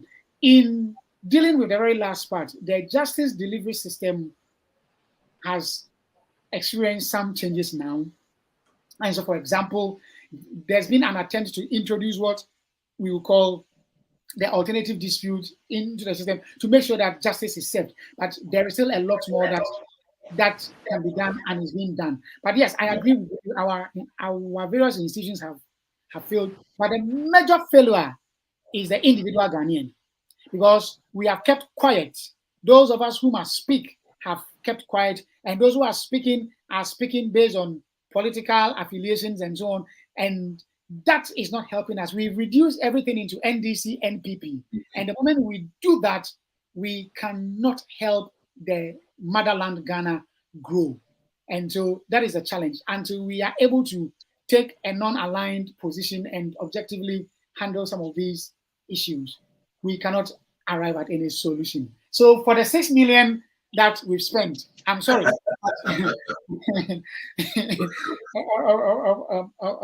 I have had a copy, others too have copies, and I'm sure people have copies and they've not even read the first page. It is just that is about some thousands.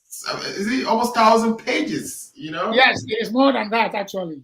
Yeah. Yes.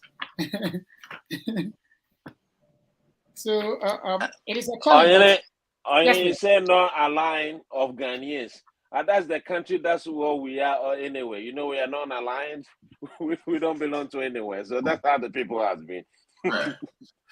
All right. So my big brother, Derek, is he Ohini or Himeng? Ohiming. Ohiming Mensah. Yes.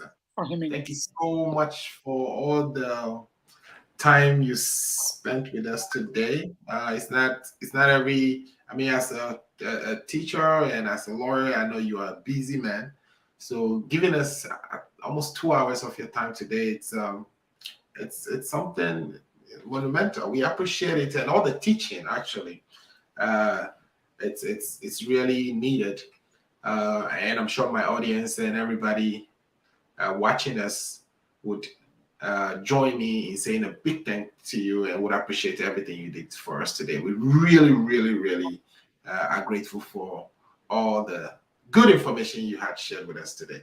Kakape, any last words for my big brother before he leaves? Yeah, so thank you very much for the education. Sometimes we'll take your number from our big brother here and contact you on some legal issues and some stuff like that.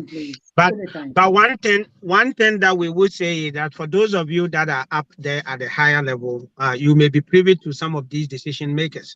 We try to do it on the political front and stuff like that, and I always want to like to debate issues without politics and order, but unfortunately sometimes you are caught up in it, and that is what you do. So when you get the opportunity to sit with these people at the high table, either at conferences or when they come to the school, or for some reason during admissions, you have in touch with them, let us try to out there chip in some of these reforms, and gradually, I mean, some of these things will help. It is a slow pace. We have a system that is very conservative because somebody is benefiting from the rot and from the underdevelopment and from all these things that is going on. One of it is we speak against it, but for those of you that are out there, you know, the little thing that you're going to put out there is going to help. Thank you very much for coming, and we've done a lot from you. God bless you. Thank you very much for the opportunity. I have also really enjoyed it, especially the first one, the CDD and the Afrobarometer presentation and so on. It was very insightful, and thanks so much. And you are doing a very great job, Mr. Host. Please keep it up, and I'll be in touch. Thanks so much. Thank you so much. Thank you, sir. Thank you. We really appreciate it. All right, guys, that has been my big brother and lawyer, Derek Ohimi Mensah. Very brilliant, and we are grateful for all the things he shared with us today. So back to the two politicals. So guys, I mean, today has been great. We've done a lot of, I think, positive engagement with our audience today. Anything you want to add, you know, briefly from what you've heard from the two presentations, especially the one of my CDD brother, Mausi Dumenu, and also from Derek. Let's start with Kojo. Kojo, any conclusions or on this? Lessons or things that you've learned that you want to discuss or add to what you've heard so far? I think it has been a wonderful show today, and for the education, both the CDD and Lawyer Hine himself coming in there. But this is what we as people are lacking. You see, the political system that we're running back home is skewed towards family, friends, and cronies of our own. So, for instance, the Ghana Parliament is in recession right now. As we do here in America, most of the time there will be town hall meetings. And then people in the constituency or in your area will go and ask questions. But what do you see? Like you said, most of them have traveled outside the country, in the US, enjoying and chilling with us without educating the people. And the reason is just simple. If you educate the people, they will know they are left and right. So what they're doing is, let's put these people in darkness. They only educate the very few friends that they know.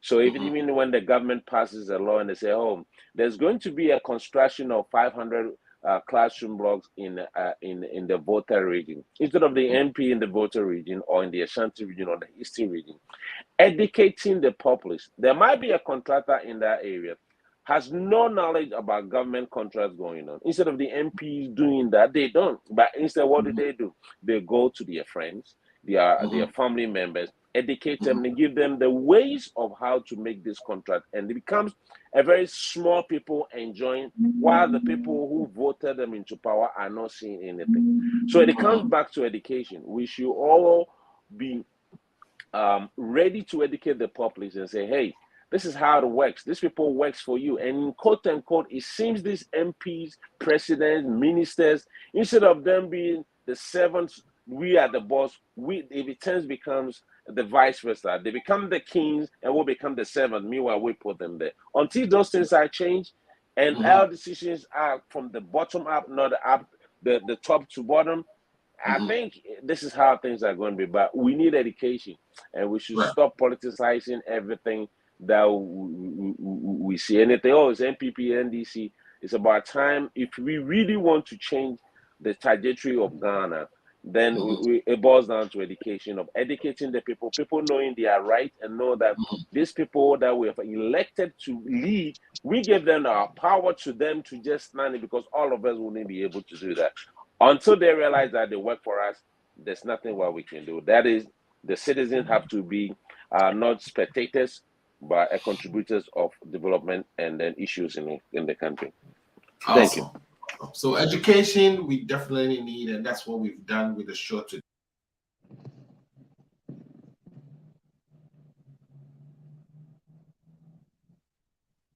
Akape, do you want to add a thing or two to all the good things we've heard today, or comments, or anything that you still have lingering in your mind that you would like to share before we bring the show to an end?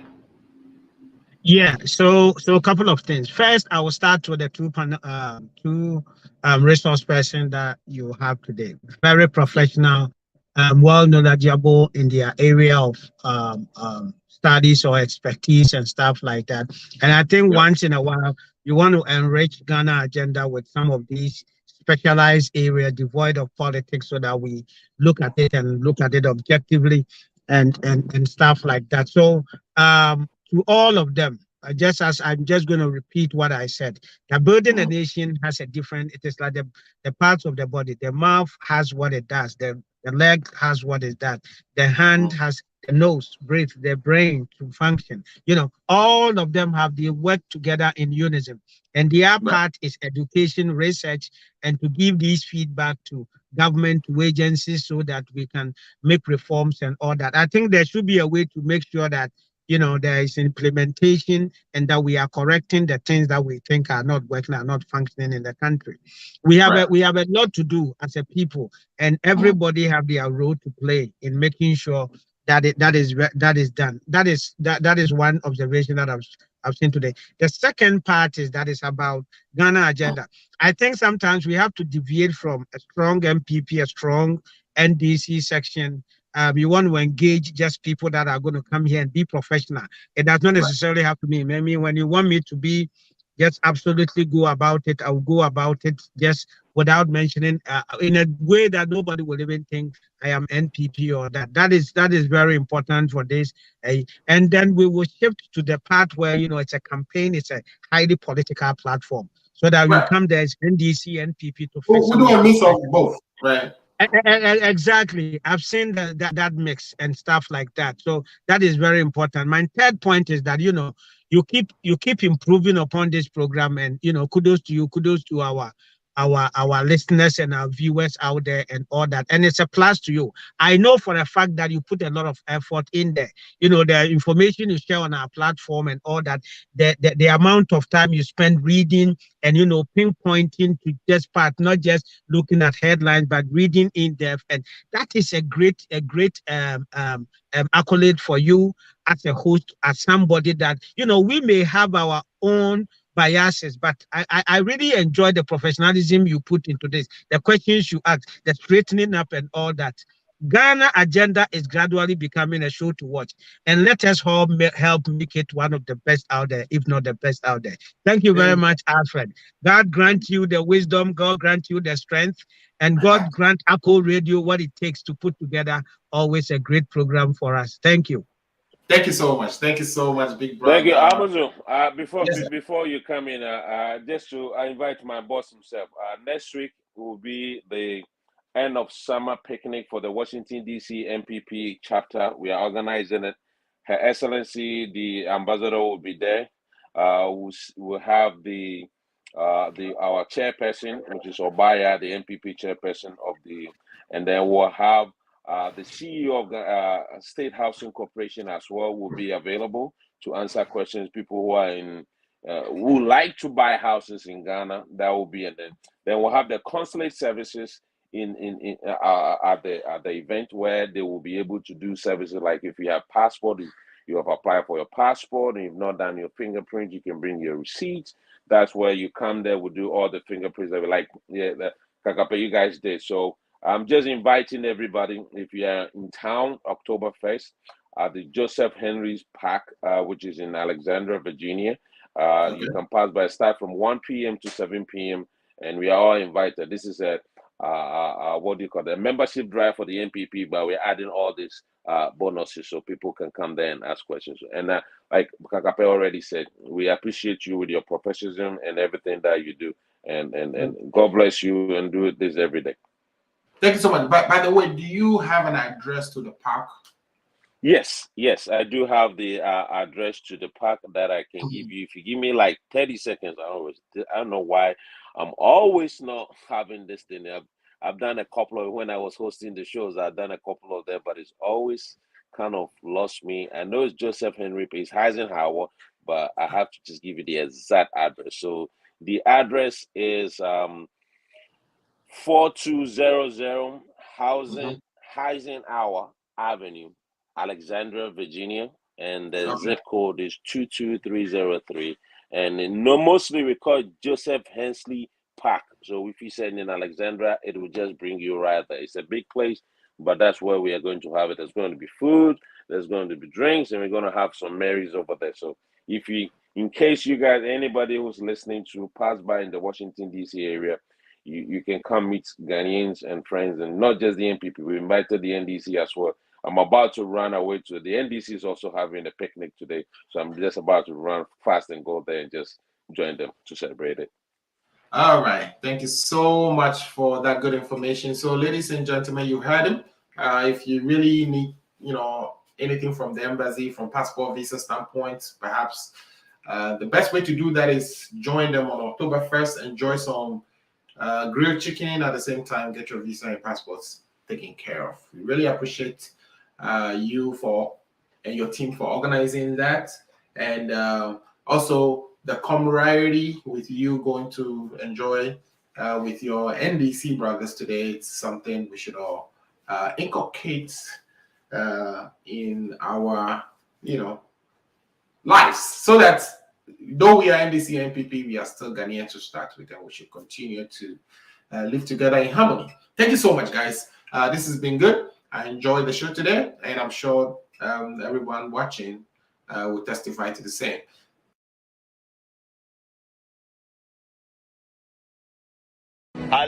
Are you 65 years or older? Good news. Illinois has expanded its Medicaid health insurance program to everyone 65 and older, regardless of your immigration status. Need help to apply?